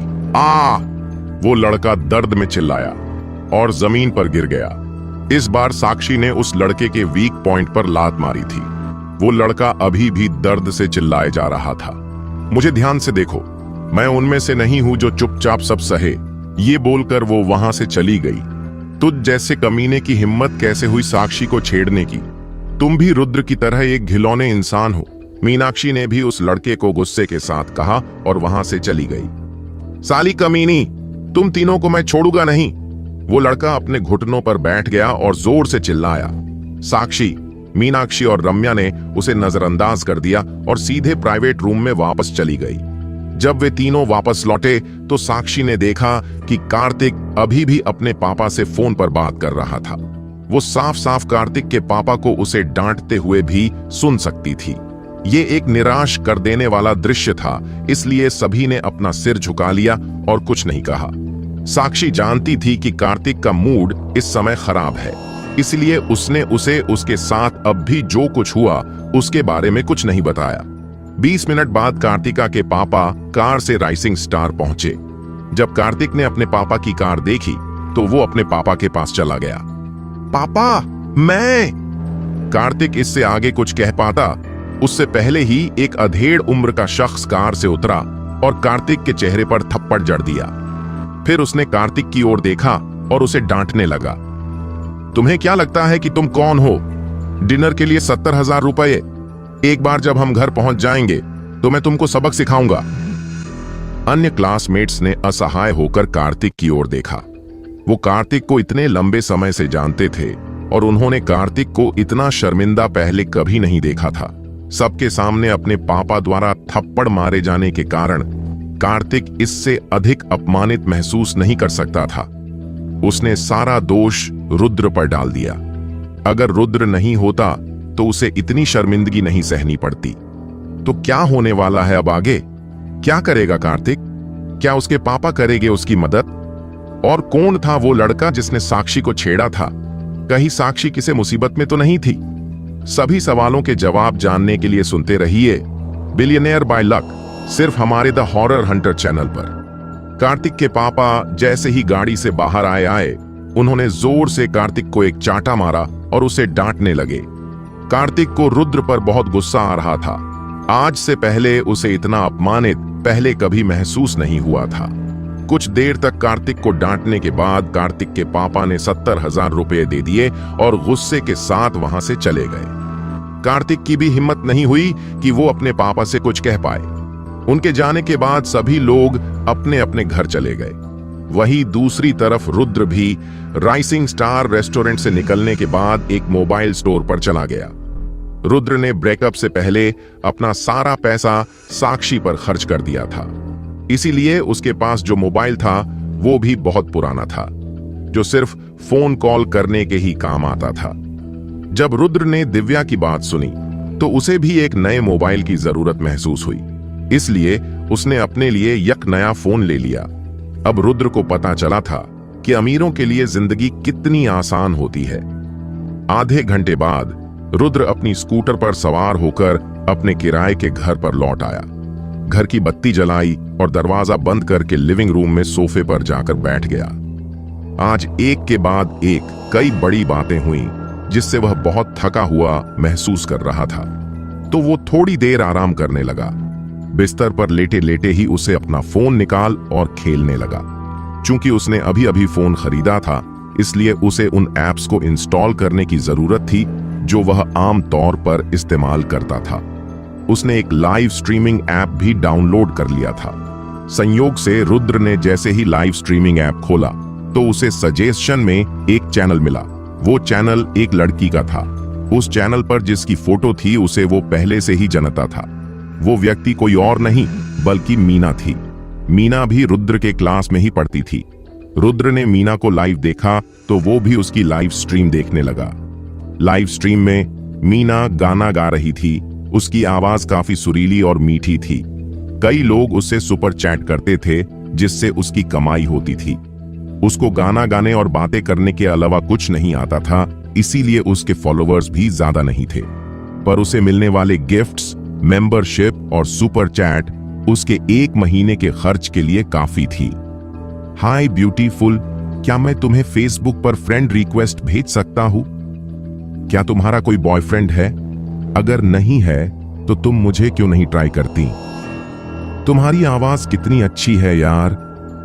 अपने लाइव स्ट्रीम के वक्त वो हर दिन कई अजीब लोगों से मिलती थी, पर वो इतने लोगों के सामने गुस्सा नहीं हो पाती। अगर वो ऐसा करती तो उसके स्ट्रीमर होने की वजह से उसे ही प्रॉब्लम्स होती, इसीलिए वो कुछ कमेंट्स को नजरअंदाज कर देती थी। तो फ्रेंड्स, मैं आप सभी के लिए एक और गाना गाऊंगी क्योंकि अब मैं लाइव स्ट्रीम बंद करने वाली हूं, मीना ने एक मीठी मुस्कान के साथ कहा। वो गाना शुरू करने ही वाली थी कि तभी उसने बैंगनी रंग के सब गिफ्टर बैज वाले एक दर्शक को अपने लाइव स्ट्रीम पर जुड़ते हुए देखा। मार्कोस, आपका मेरी लाइव स्ट्रीम पर का स्वागत है, मीना ने झट से कहा। हे ब्यूटीफुल, तुम तो काफी खूबसूरत हो। अगर तुम मुझे पोल डांस करके दिखाओगी तो मैं तुम्हें 50 बिट्स भेजूंगा। उस दर्शक के लाइव स्ट्रीम में एंट्री करने के बाद उनकी पहली चैट ने मीना को शर्मिंदगी महसूस कराई। हे भगवान, 50 बिट्स! लगता है यह आदमी बहुत अमीर है। मार्कोस, पहले बिट्स भेजो, बाद में मीना डांस करेंगी। बिल्कुल सही, सिर्फ गाने में मजा नहीं है। मीना, पोल डांसिंग प्लीज। चूंकि मार्कोस ने रिक्वेस्ट की है तो अब डांस भी करो प्लीज। मार्कोस के मैसेज की वजह से मीना के चैनल पर अब हर कोई इसी की मांग कर रहा था। मीना जैसी स्ट्रीमर के लिए 50 बिट का गिफ्ट पाना उसके लिए बहुत बड़ी बात थी। असल में मीना को खुश होना चाहिए था जब कोई उस पर पैसा खर्च करने को तैयार हो, लेकिन वह डांस करने में अच्छी नहीं थी और ना ही उसे डांस पसंद था। तो उसने एक मुस्कान के साथ कहा, मुझे डांस नहीं आता। अगर तुम कोई गाना सुनना पसंद करोगे तो मैं वो तुम्हारे लिए गा दूंगी। लेकिन मार्कोस गाना सुनने में जरा भी इंटरेस्टेड नहीं था। मैं बस तुम्हारा डांस देखना चाहता हूं। मैं तुम्हें अभी 25 बिट्स भेजूंगा। मार्कोस ने मीना को अभी 5 बिट्स भेजे हैं। मार्कोस ने मीना को अभी 5 बिट्स भेजे हैं। मार्कोस ने मीना को अभी 5 बिट्स भेजे हैं। स्क्रीन पर स्पेशल इफेक्ट वाली नोटिफिकेशन चमकने लगी। अरे यार, तुम कितने आमिर हो, तुम मेरे आदर्श हो, आप महान आदमी हैं, मुझे आप पर गर्व है। अरे यार मीना, क्या कर रही हो? वो आदमी तुम्हें इतने सारे बिट्स दे रहा है और तुम हो कि उसे मना कर रही हो। मार्कोस के 25 बिट्स देने के बाद तो सभी लोग अब मीना को डांस करने के लिए बोलने लगे। मीना अब मुश्किल में आ गई थी। सबसे पहले तो उसे डांस नहीं आता था और मार्कोस के इरादों को वो अच्छे से जानती थी। अगर वो उसकी ये मांग पूरी करे तो वो और भी ज्यादा मांग कर सकता था। मीना के सभी व्यूअर्स अब उसके डांस करने का ही वेट कर रहे थे। कुछ ने तो उसे मिनी स्कर्ट में डांस करने की भी मांग की। मीना ने अपने चेहरे पर व्यथित भाव के साथ दांत भींच लिए, लेकिन उसकी रोने की हिम्मत नहीं हुई। पूरे स्ट्रीमिंग प्लेटफॉर्म में मीना एक मासूम सपने देखने वाली थी। वह वही कर सकती थी जो अन्य स्ट्रीमर लड़कियां करती हैं, अपने व्यूअर्स की बातें मानना। मीना जानती थी कि अगर उसने ऐसा किया तो उसे बहुत सारे टिप्स मिलेंगे, लेकिन वह ऐसा कुछ नहीं करना चाहती थी जो उसके सिद्धांत के खिलाफ हो। जैसे ही दर्शक हूटिंग कर रहे थे, तभी कमेंट बॉक्स में एक कमेंट दिखाई दी, तुम जैसे लोग जो एक लड़की को धमकाकर खुद को बहुत बड़ा मर्द समझ रहे हो। यह कमेंट रुद्र ने की थी। इस कमेंट के बाद वो सभी व्यूअर्स का दुश्मन बन गया। तो क्या होगा आगे? क्या मीन मान लेगी अपने व्यूअर्स की बात? क्या रुद्र निकाल पाएगा उसे इस मुश्किल से बाहर? सभी सवालों के जवाब जानने के लिए सुनते रहिए बिलियनेयर बाय लक, सिर्फ हमारे द हॉरर हंटर चैनल पर। सभी व्यूअर्स के बीच ये एक व्यूअर सभी से अलग हो गया था, इसीलिए सभी मिलकर इस नए व्यूअर की घेराबंदी करने लगे। हम लोग सिर्फ डांस करने के लिए ही तो कह रहे हैं, क्या ये इतना शर्मनाक है? तुम एक ही समय पर एक बोल्ड गर्ल से इनोसेंट लड़की कैसे बन सकती हो? मुझे तो लग रहा है कि तुम सिर्फ हमें टालना चाहती हो। अगर तुम्हारी जगह मैं होता तो अभी तक डांस करना चालू कर देता। ये नया कौन आ गया है हमें सिखाने? इसके पास तो चीयर बैज भी नहीं है। मार्कोस भाई ने मीना को डांस करने के लिए सुपर चैट की है। अगर तुझे अपनी बात मनवानी है तो तुझे भी बिट्स भेजने चाहिए। साले लुसर, ये बेवकूफ एक लूजर है। अगर तू पैसे नहीं दे सकता तो तुझे अपना मुंह बंद रखना चाहिए। रुद्र की कमेंट के बाद मीना के लाइव स्ट्रीम की कमेंट में सभी लोग रुद्र को सुना रहे थे। जब उन सब ने एक न्यू अकाउंट देखा जिसमें बैज भी नहीं था, तो वो लोग रुद्र को घेरने लगे। उन्होंने उसे अलग थलग करना शुरू कर दिया और उस पर अपनी बातों से हमला करना शुरू कर दिया। जब मीना ने देखा कि एक लड़का उसके लिए बोल रहा है और उसके लिए सब लोगों से ताने सुन रहा है, तो उसने जल्दी से उन्हें रोकने की कोशिश की। बंद करो तुम लोग। मैं आप सभी का धन्यवाद करती हूं मेरी लाइव स्ट्रीम पर आने के लिए। मैं उस व्यूअर का भी शुक्रिया अदा करती हूं जो मेरे लिए बोला, लेकिन मैं पोल डांस नहीं कर सकती। मीना की ये बात सुनकर रुद्र भी हैरान हो गया। उसे हैरानी हुई कि मीना पैसे देने पर भी उस आदमी की बात नहीं मानी। इससे पहले रुद्र ने हमेशा सोचा था कि मीना एक तरह की घमंडी लड़की थी जो पूरे दिन आमिर बच्चों के साथ हुकअप करने के लिए लाइव स्ट्रीम करती है। लेकिन अब लग रहा था कि मीना बाहर से भले ही खुले विचारों वाली दिख सकती है, लेकिन वो बहुत ही सिद्धांतवादी थी। मैं तुमसे फिर से पूछता हूं, तुम डांस करोगी या नहीं? मार्कोस की चैट फिर आई, लेकिन मीना ने इस बार उसे इग्नोर कर दिया। नाटक करना बंद करो। एक बोल्ड लड़की जो इनोसेंट होने का नाटक कर रही है, तुम मानो या ना मानो, लेकिन मैं तुम्हारा चैनल बर्बाद कर सकता हूं। यह देखकर कि मीना ने उसे इग्नोर कर दिया, मार्कोस और भी ज्यादा गुस्सा हो गया और वो चैट में बुरा भला कमेंट करने लगा। मीना के भाव बदल गए। वो दांत पीसते हुए बोली, माइंड योर लैंग्वेज। मार्कोस, मैं तुम्हारे सपोर्ट की सराहना करती हूं, लेकिन अगर तुम्हें वो नहीं पसंद जो मैं करती हूं तो तुम अभी जा सकते हो। ठीक है, मैं जा रहा हूं, पर याद रखना कि तुम बहुत पछताओगी। दोस्तों, चलो हम किसी दूसरे स्ट्रीमर के पास चलते हैं। अपनी आखिरी 2 चैट भेजने के बाद मार्कोस ने मीना का लाइव स्ट्रीम चैनल छोड़ दिया। कुछ क्षण बाद होम पेज पर एक मैसेज पॉपअप हुआ। मार्कोस ने अभी अभी रैबिट जायंट को 50 बिट्स दिए। लाइव स्ट्रीम में प्रवेश करने के लिए लिंक पर क्लिक करें। कुछ समय बाद मीना की पॉपुलैरिटी में गिरावट आई। उसके व्यूअर्स 30,000 से घटकर 100 हो गए। अपने व्यूअर्स को ऐसे जाते देख मीना की आंखों में आंसू आ गए, क्योंकि उसे गुस्सा आ रहा था। वह कुछ नहीं बोली और गाना जारी रखा। 1 मिनट से भी कम समय में उसका लाइव स्ट्रीम देखने वाले दर्शकों की संख्या घटकर केवल 1 दर्जन रह गई थी। उसने दर्शकों की दयनीय संख्या को देखा और अब अपनी भावनाओं पर काबू नहीं रख सकी। उसके गालों पर आंसू बह निकले। ग्राइंड मास्टर ने सिर्फ मीना के प्राइवेट कैबिन को 100 बिट्स भेजे। लाइव स्ट्रीम में प्रवेश करने के लिए लिंक पर क्लिक करें। एक बड़ा सा बैनर स्क्रीन पर दिखने लगा। 100 बिट्स की टिप ने लाइव स्ट्रीम चैनल के व्यूअर्स को चौंका दिया। 1 बिट 1000 रुपए के बराबर था, यानी 100 बिट्स की कीमत 1 लाख रुपए के बराबर थी। और जिस व्यक्ति ने मीना को 100 बिट्स भेजे थे वो कोई और नहीं बल्कि वही यूजर था जो मीना की साइड से बोल रहा था। मीना ने जब 100 बिट की टिप देखी तो वह चौंक गई। उसे अपनी आंखों पर विश्वास ही नहीं हो रहा था। उसने कभी नहीं सोचा था कि कोई उसे 1 लाख रुपए की चैट करेगा। मीन काफी समय से स्ट्रीम करती थी और उसके बहुत पुराने फॉलोअर्स भी थे। हालांकि वो अपने चैनल पर सिर्फ सिंगिंग से रिलेटेड कंटेंट ही डालती थी, इसलिए उसे हर महीने मिलने बहुत कम पैसे मिलते थे। 100 बिट्स जैसे टिप्स केवल पहली बार मीना के प्राइवेट केबिन में दिखाई दिए थे। मीन अभी भी स्क्रीन को ही घूरे जा रही थी। रुद्र द्वारा मीना को 100 बिट्स भेजने के बाद मीना की पॉपुलैरिटी फिर से बढ़ गई। व्यूअर्स की संख्या 1000 से बढ़कर 20,000 से अधिक हो गई। ग्राइंड मास्टर कौन है? उसने एक बार में एक टिप के रूप में 1 लाख रुपए भेज दिए। अविश्वसनीय।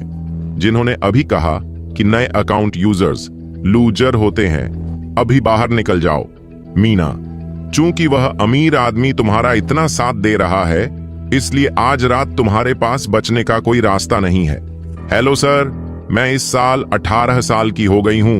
मैंने अपनी फिगर को भी मेंटेन करके रखा है। प्लीज आप मेरी लाइव स्ट्रीम पर भी आइए। ये मेरा नंबर है। चलो आज रात मजे करते हैं। चैट में मौजूद हर लड़की अब उस इंसान को अपनी तरफ करने की कोशिश कर रही थी जिसने मीन को एक बार में ही 100 बिट्स दे दिए, और सभी लाड डीएचको को उससे जलन भी हो रही थी, पर वो भी कुछ कर नहीं सकते थे। तो क्या होगा आगे? कौन था मार्कोस? क्या वो खड़ी करेगा मीना के लिए कोई मुसीबत? क्या सबको रुद्र के बारे में पता चल पाएगा? जानने के लिए सुनते रहिए बिलियनेयर बाय लक, सिर्फ हमारे द हॉरर हंटर चैनल पर। जैसे ही लाइव स्ट्रीम में यह घटना घटी, पूरे प्लेटफॉर्म पर चर्चा का विस्फोट हो गया। हर कोई यह अनुमान लगाने में लगा था कि ग्राइंड मास्टर कौन हो सकता है। वहां बहुत से ऐसे लोग भी थे जो अमीर बनने के लिए किसी भी हद तक जाने को तैयार थे।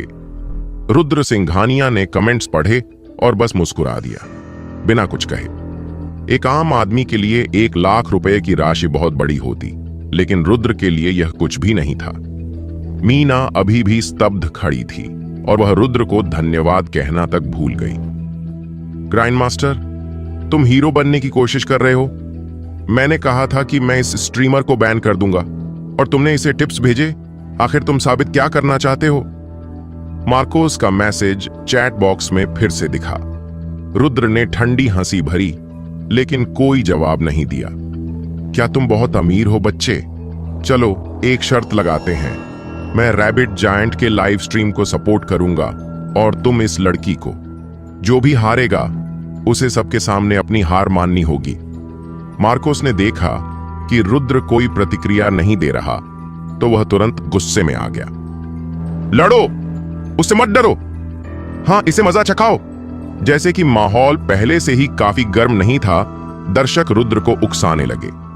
मीना ने जब चैट्स देखी तो वह चौंक गई और बोली, ग्राइंड मास्टर, आपने जो टिप्स दिए उसके लिए मैं आभारी हूं, लेकिन कृपया ऐसे लोगों की बातों में मत आइए। मार्कोस ने अभी रैबिट जायंट को 10 बिट्स भेजे। मार्कोस ने अभी रैबिट जायंट को 30 बिट्स भेजे। मार्कोस ने अभी रैबिट जायंट को 50 बिट्स भेजे, जबकि मार्कोस ने रैबिट जायंट को लगभग 20 लाख रुपए के गिफ्ट्स भेजे थे। मीना के प्राइवेट केबिन को अब तक कुछ नहीं मिला था। ग्राइंड मास्टर, क्या तुम सच में अमीर हो? डर गए क्या? देखो असली अमीर आदमी कैसे होते हैं। ग्राइंड मास्टर, तुम चुप क्यों हो? तुम एक दिखावेबाज हो। मैंने तुम जैसे कई नकली अमीर देखे हैं। क्या तुम मीना को इम्प्रेस करना चाहते हो? अगर मैं मीना को इम्प्रेस नहीं कर सकता तो मैं तुम्हें भी उसे पाने नहीं दूंगा। मार्कोस ने रुद्र को चिढ़ाना जारी रखा, और जो दर्शक पहले रुद्र का समर्थन कर रहे थे वे अब मार्कोस के साथ मिलकर उसे नीचा दिखाने लगे। ग्राइंड मास्टर ने अभी मीना के प्राइवेट केबिन को 1000 बिट्स भेजे। स्क्रीन पर एक चमकता हुआ संदेश उभरा। 1000 बिट्स का मूल्य 1 करोड़ रुपए था। दर्शकों ने यह देखा और पूरा प्लेटफॉर्म एक पल के लिए शांत हो गया। मीना स्तब्ध रह गई। उसकी आंखें चौड़ी हो गईं और उसका मुंह खुला रह गया। उसे यकीन नहीं हो रहा था कि किसी ने उसे एक ही बार में 1 करोड़ रुपए का डोनेशन दिया था। हे भगवान, एक और 1000 बिट्स की टिप। क्या अमीर इंसान है? ग्राइंड मास्टर आखिर है कौन? यह सच में एक अमीर आदमी है। यह बहुत उदार है। एक पल की शांति के बाद मीना के लाइव स्ट्रीम चैनल की व्यूअरशिप 5 लाख से ऊपर पहुंच गई और चैट सेक्शन में कमेंट्स की बाढ़ आ गई। मार्कोस कहां गया? क्या वह अमीर आदमी से शर्त लगाने वाला था? मार्कोस, अब तुम चुप क्यों हो? आओ आगे बढ़ो। अब डर गए क्या? टिपिंग जारी रखो। मार्कोस, जो पहले रुद्र का मजाक उड़ा रहा था, अचानक बिना कोई निशान छोड़े गायब हो गया। इसी दौरान जब रुद्र ने 1000 बिट्स भेजे तो उसका फोन लगातार वाइब्रेट करने लगा। असंख्य स्ट्रीमर उसे निजी संदेश भेजने लगे। कुछ ने तो बेहद आपत्तिजनक तस्वीरें भी भेजीं, लेकिन रुद्र पर इसका कोई असर नहीं पड़ा। ग्राइंड मास्टर, बहुत बहुत धन्यवाद। आपका फेसबुक अकाउंट क्या है? मैं आपको फ्रेंड रिक्वेस्ट भेजना चाहती हूं, मीना ने भावुक आवाज में कहा। अब उसकी आवाज पहले की तरह ठंडी नहीं थी, बल्कि वह और भी अधिक मोहक लग रही थी। कोई बात नहीं, मैं अब सोने जा रहा हूं, शुभ रात्रि। रुद्र ने चैट में यह संदेश भेजा और फिर ट्विच से लॉग आउट कर दिया। बिस्तर पर लेटे हुए वह अपनी जिंदगी के बीते वर्षों के बारे में सोचने लगा। 3 सालों तक रुद्र ने डिलीवरी बॉय की तरह मेहनत की थी, सिर्फ साक्षी और खुद के खर्चों के लिए। उसने अनगिनत बार अपमान सहा, लेकिन अब वह पूरी तरह से बदल चुका था। वह उन सभी लोगों को सबक सिखाएगा जिन्होंने उसे तुच्छ समझा था। क्या तुम्हें अमीर लोग पसंद नहीं थे साक्षी? अगर तुमने मुझे छोड़ा ना होता तो आज तुम दुनिया की सबसे अमीर लड़की होती, लेकिन अब बहुत देर हो चुकी है। रुद्र ने खुद से बुदबुदाया। अचानक दरवाजे पर दस्तक हुई। कौन है? रुद्र ने अनायास ही पूछा। घर में उसके अलावा सिर्फ मीना ही थी। क्या तुम सो गए रुद्र? मीना की मीठी आवाज दरवाजे के बाहर से आई। इतनी रात को मीना मुझे क्यों बुला रही है? क्या उसने पता लगा लिया कि मैं ही ग्राइंड मास्टर हूं? रुद्र ने सोचा। फिर उसने दरवाजे की ओर कहा, नहीं, अभी नहीं सोया हूं, कुछ काम था? मेरे कमरे में आओ, मेरे पास तुम्हारे लिए कुछ है। इतना कहकर मीना अपने कमरे में लौट गई। उसके पास मेरे लिए कुछ है? वह आखिर क्या कर रही है? रुद्र सिंघानिया ने मीना की बात सुनकर उलझन से कहा। कुछ पल सोचने के बाद उसने कपड़े बदले, दरवाजा खोला और बाहर निकल आया।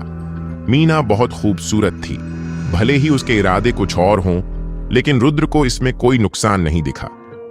रुद्र ने दरवाजे पर कुछ हल्की दस्तक दी और मीना मुस्कुराते हुए दरवाजा खोलकर बोली, आ गए, अंदर आओ।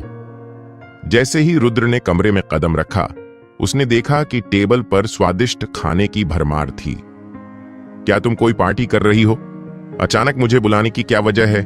रुद्र ने पूछा। आज मैं बहुत खुश हूं और अपनी खुशी किसी के साथ बांटना चाहती थी। चूंकि मुंबई में मेरा और कोई दोस्त नहीं है, इसलिए मैंने तुम्हें बुला लिया। और हां, आज जो गलती से मैंने तुम्हें कॉस्मेटिक्स मारे थे, ये उसी का मुआवजा समझ लो, मीना ने मुस्कुराते हुए कहा और अपने लाइव स्ट्रीम में हुई पूरी घटना बताई। रुद्र चुपचाप सुनता रहा और बीच बीच में हैरान होने का नाटक करता रहा। आखिरकार मीना को अब तक यह नहीं पता था कि वह जिस ग्राइंड मास्टर की इतनी बात कर रही थी, वह और कोई नहीं बल्कि खुद रुद्र था। मुझे जानने की बहुत इच्छा है कि ग्राइंड मास्टर कौन है। वह बहुत उदार है, मीना ने लजीली मुस्कान के साथ कहा जब वह स्नैक चबा रही थी। और कौन हो सकता है? कोई अमीर आदमी होगा, रुद्र ने सीधा जवाब दिया। हां, यह तो तय है, वरना कोई इतना बड़ा डोनेशन कैसे दे सकता है? जब उसने आज मुझे टिप दी तो मैं सच में बहुत भावुक हो गई थी। अगर वह हैंडसम भी हुआ तो मैं उससे शादी करने में जरा भी नहीं हिचकिचाऊंगी। मीना के गाल लाल हो गए। रुद्र यह सुनकर चौंका और फिर हल्का सा भौहें चढ़ाते हुए बोला, तो आखिर लड़कियां सभी पैसों की दीवानी ही होती हैं। अरे, ये तुम क्या कह रहे हो? मैं कब लालची बनी? मीना तुरंत नाराज हो गई। अभी तो तुम कह रही थी कि तुम ग्राइंड मास्टर से शादी करने को तैयार हो क्योंकि वह अमीर है। नहीं, मैं उससे इसलिए प्रभावित हुई क्योंकि उसने मेरी मदद की। मीना ने जल्दी से सफाई दी। मदद की? कैसे? रुद्र ने हैरानी से पूछा। हां, जब मैंने हाई स्कूल पास किया तो मैं घर छोड़कर अकेली मुंबई आ गई थी। मेरे पास कोई खास स्किल्स नहीं थीं और मुश्किल से 2-3 हजार रुपये महीना कमाती थीं। खुद को संभालने के लिए मैंने स्ट्रीमर बनने का फैसला किया। लेकिन मैंने कभी भी पैसे के लिए अपनी गरिमा नहीं बेची। मेरे अपने सिद्धांत थे। फिर भी लोग ऑनलाइन मुझे गलत तरीके से जज करते थे, मुझे गालियां देते थे, लेकिन कोई भी मेरा साथ नहीं देता था। ग्राइंड मास्टर पहला इंसान था जिसने मेरी ऑनलाइन मदद की। मीना की आवाज भावुक हो गई। तो तुमने घर छोड़ने का फैसला क्यों लिया? रुद्र ने कुछ देर सोचकर पूछा। कुछ नहीं, मीना ने बात टाल दी। अब बस मेरी ही बातें क्यों कर रहे हो? तुम्हारे बारे में तो मुझे कुछ पता ही नहीं। तुम क्या करते हो? रुद्र ने संक्षेप में अपनी कहानी सुनाई और फिर साक्षी के बारे में भी बताया। मीना और रुद्र दोनों ही इस बड़े शहर में अकेले थे। मीना का जीवन भले ही थोड़ा बेहतर था, लेकिन दोनों के अनुभवों में समानता थी। उनकी बातचीत देर रात तक चलती रही। आखिरकार रात के 1 बजे के बाद रुद्र अपने कमरे में वापस गया और तुरंत सो गया। अगली सुबह 10 बजे रुद्र ने जागकर खुद को तरोताजा किया और अपनी इलेक्ट्रिक बाइक लेकर बाहर निकल पड़ा। पिछले 6 महीनों में उसने खुद के लिए कोई अच्छे कपड़े नहीं खरीदे थे, क्योंकि उसे साक्षी का खर्च उठाना पड़ता था। उसका एक पुराना पीला टी शर्ट ही था जिसे वह हर रोज पहनता था, और उसके कॉलेज के साथी उसका मजाक उड़ाते थे। इसलिए जब उसने सुबह अपनी वही पुरानी टी शर्ट देखी तो उसने फैसला किया कि अब उसे खुद के लिए कुछ अच्छे कपड़े खरीदने चाहिए। वह मुंबई के सबसे बड़े शॉपिंग मॉल गया और एक डिजाइनर कपड़ों की दुकान में घुस गया। सेल्स गर्ल ने उसे देखकर कोई बुरा रवैया नहीं अपनाया, बल्कि बहुत प्यार से उसकी मदद करने लगी। रुद्र ने अलग अलग स्टाइल के 5 सेट कपड़े चुने, जिनकी कुल कीमत लगभग 30 लाख रुपए थी। लेकिन अब यह रकम उसके लिए कुछ भी नहीं थी। बिल चुकाने के बाद उसने एक सेट खुद के लिए रखा और बाकी के सेट्स अपने रेंटेड अपार्टमेंट में भिजवाने को कहा। फिर वह ट्रायल रूम में गया और नए कपड़ों में खुद को देखा। कपड़े ही आदमी की पहचान बनाते हैं, यह कहावत सच ही थी। रुद्र पहले से ही आकर्षक था, लेकिन उसके पुराने डिलीवरी यूनिफॉर्म ने उसकी पर्सनैलिटी को छुपा दिया था। अब डिजाइनर कपड़ों में वह पूरी तरह से अलग लग रहा था। अगर आकर्षण का कोई मूल्य होता तो इस समय रुद्र अपनी खूबसूरती से पूरी दुनिया को प्रभावित कर सकता था। 30 लाख रुपए खर्च करना उसके लिए अब कोई बड़ी बात नहीं थी।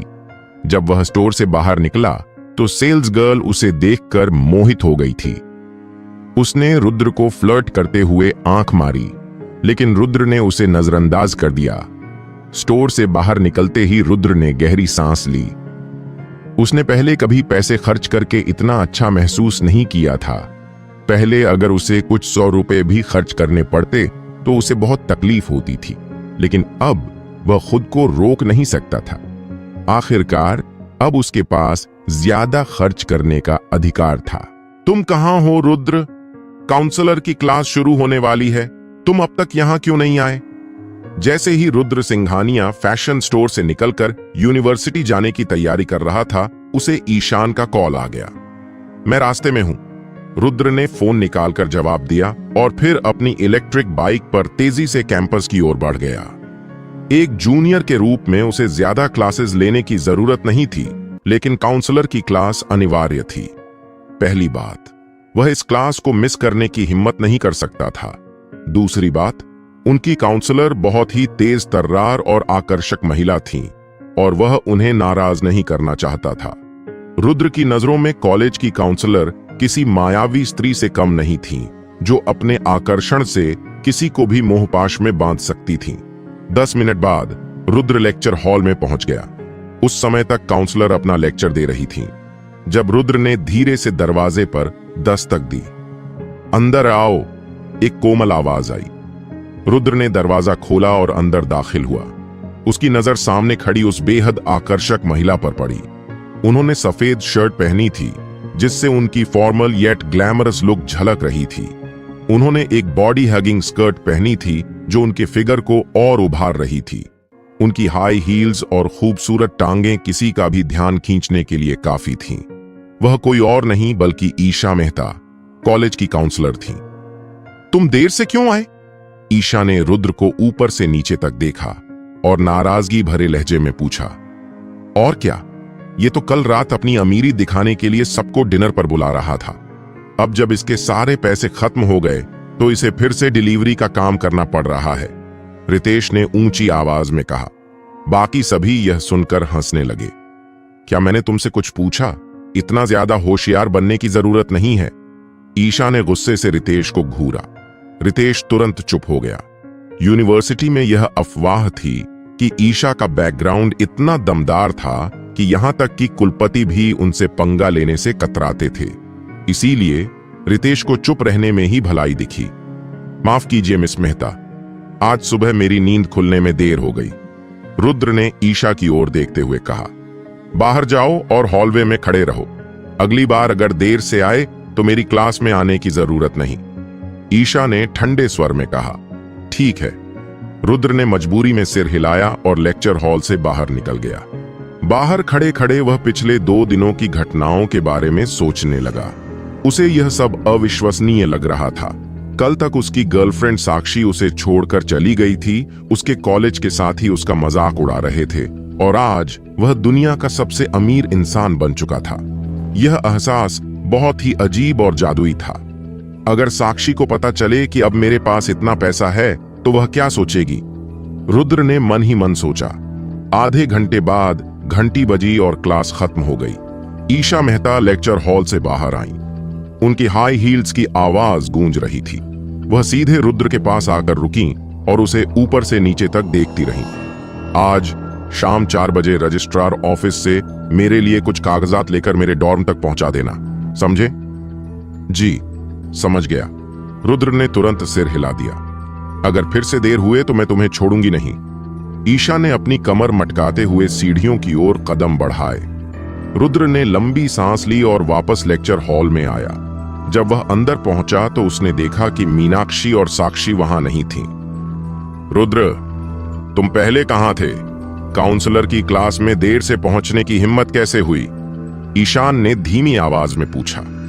कल रात गेमिंग में बहुत बिजी था, इसलिए देर से उठा, रुद्र ने हल्की आवाज में जवाब दिया। या फिर तुम लॉटरी जीतकर बहुत ज्यादा खुश थे, है ना?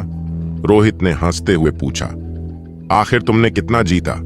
कुछ खास नहीं, बस 1 लाख के करीब, रुद्र ने मुस्कुराते हुए कहा। क्या बात कर रहे हो? 1 लाख कोई छोटी रकम नहीं है। अब तो तुम अमीर हो गए। रोहित चौंक गया, लेकिन रुद्र का इस बारे में और बात करने का मन नहीं था। उसने चारों ओर नजर घुमाई और पूछा, कार्तिक, साक्षी और रम्या कहां हैं? क्या वे आज क्लास में नहीं आए? तुम्हें पता नहीं, कल रात जब हम रेस्टोरेंट से निकले तो साक्षी, मीनाक्षी और रम्या का एक गुंडे से झगड़ा हो गया। ऐसा कहा जा रहा है कि उस गुंडे का बड़ा रसूखदार कनेक्शन है। वह आज सुबह यूनिवर्सिटी आया और उसने तीनों को जबरदस्ती अपने साथ ले जाने की कोशिश की। कार्तिक शायद अभी उन्हें बचाने गया होगा, ईशान ने जल्दी से समझाया। जब से साक्षी कार्तिक के साथ गई है वह बिल्कुल बदल गई है, बहुत घमंडी हो गई है।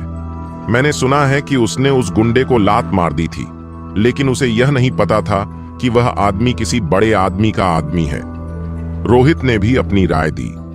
रुद्र यह सुनकर हल्के से मुस्कुराया और मन ही मन सोचा, अब देखते हैं कार्तिक इस बार कैसे निपटता है। इसी बीच मूनलाइट नामक एक बार के प्राइवेट लाउंज में कुछ गुंडे बैठे हुए थे। वे मूंगफली खाते हुए और छोटे शराब की बोतलें पीते हुए मस्ती कर रहे थे। साक्षी, मीनाक्षी और रम्या कोने में सहमी हुई बैठी थीं। उनके चेहरों पर घबराहट साफ झलक रही थी। इस समय साक्षी को अपनी गलती का एहसास हो रहा था। उसने कभी नहीं सोचा था कि वह सुनहरे बालों वाला लड़का इतनी ताकतवर पृष्ठभूमि रखता होगा। अगर उसे पहले से पता होता कि वह लड़का कौन है तो वह कल उसे अपनी हाई हील्स से कभी नहीं मारती। उस लड़के का नाम साजिद शिंदे था। साजिद शिंदे खुद तो ज्यादा कुछ नहीं था, लेकिन उसका बड़ा भाई सोहम शिंदे बहुत कुख्यात था। सोहम शिंदे मुंबई यूनिवर्सिटी के पास का जाना माना गुंडा था। मुंबई यूनिवर्सिटी के आसपास के बार, कराओके बॉक्स और स्पा सेंटर सभी सोहम के अधीन आते थे। अगर कोई स्टूडेंट सोहम से पंगा लेता तो उसका अंजाम अच्छा नहीं होता। अचानक लाउंज के बाहर से जोर जोर से दरवाजा पीटने की आवाज आई। अंदर आओ, सोहम ने काउच पर बैठते हुए ठंडे लहजे में कहा। कार्तिक घबराए हुए कमरे के अंदर आया और झुककर बोला, नमस्ते सोहम भैया। अरे, कार्तिक? सोहम ने उसे पहचानते हुए हल्की मुस्कान दी। जब साक्षी, मीनाक्षी और रम्या ने सोहम के चेहरे पर मुस्कान देखी तो उनकी आंखों में उम्मीद की एक किरण झलकने लगी। अगर कार्तिक सोहम को जानता था तो शायद हालात सुधर सकते थे। सोहम भैया, माफ करिए, मेरी गर्लफ्रेंड को पता नहीं था और उसने आपके छोटे भाई को मार दिया। क्या आप कृपया उन्हें जाने दे सकते हैं? मैं आपका यह एहसान जरूर चुकाऊंगा, कार्तिक ने संकोच भरे लहजे में कहा। हा, चूंकि मिस्टर कार्तिक ने निवेदन किया है तो ठीक है, सोहम ने ठंडे स्वर में हंसते हुए कहा। मैं तो अपने भाई को इन तीनों के साथ एक रात बिताने देने वाला था, लेकिन चूंकि तुमने कहा तो रहने दो। बस मेरे भाई के मेडिकल खर्चे भर दो और इन्हें ले जाओ। कितने पैसे लगेंगे? कार्तिक ने दांत भींचते हुए पूछा। तुम्हारी गर्लफ्रेंड ने हमला किया था तो उसे 1 लाख देना होगा, बाकी दोनों को 50-50 हजार देना होगा, सोहम ने साक्षी की ओर इशारा करते हुए कहा। यह सुनकर कार्तिक एकदम सन्न रह गया। उसके चेहरे के हाव भाव कठोर हो गए। कार्तिक ने कल राइजिंग स्टार में 70,000 रुपए खर्च किए थे और वह भी अपने पिता के पैसे। अब सोहम उससे 1 लाख मांग रहा था, जो उसके बस की बात नहीं थी। क्या हुआ, पैसे नहीं हैं? सोहम ने भौहें चढ़ाते हुए पूछा। सोहम भैया, क्या यह रकम कुछ ज्यादा नहीं है? कार्तिक ने धीमे स्वर में कहा। हाँ, अगर तुम्हें ज्यादा लग रहा है तो कोई बात नहीं, फिर ये तीनों मेरे भाई के साथ रात बिताएंगी और मामला खत्म, सोहम ने नीच हंसी हंसते हुए कहा। नहीं नहीं, कार्तिक तुरंत घबरा कर बोला। उसने हाथ हिलाते हुए कहा, सोहम भैया, ऐसा करते हैं, मैं अभी साक्षी को ले जाता हूं और 2 दिन में पैसे भेज दूंगा। चिंता मत करिए, मैं जरूर रकम जुटा लूंगा, सोहम ने हल्की मुस्कान के साथ कहा। अच्छा, चूंकि हम कई सालों से एक दूसरे को जानते हैं तो मैं तुम्हारी मदद कर सकता हूं। तुम्हारे पास BMW है ना? अभी अपनी कार यहीं गिरवी रख दो, फिर 3 दिनों में रकम लाकर अपनी कार ले जाना। कार्तिक यह सुनकर चौंक गया। क्या हुआ, तैयार नहीं हो? सोहम ने ठंडे स्वर में कहा।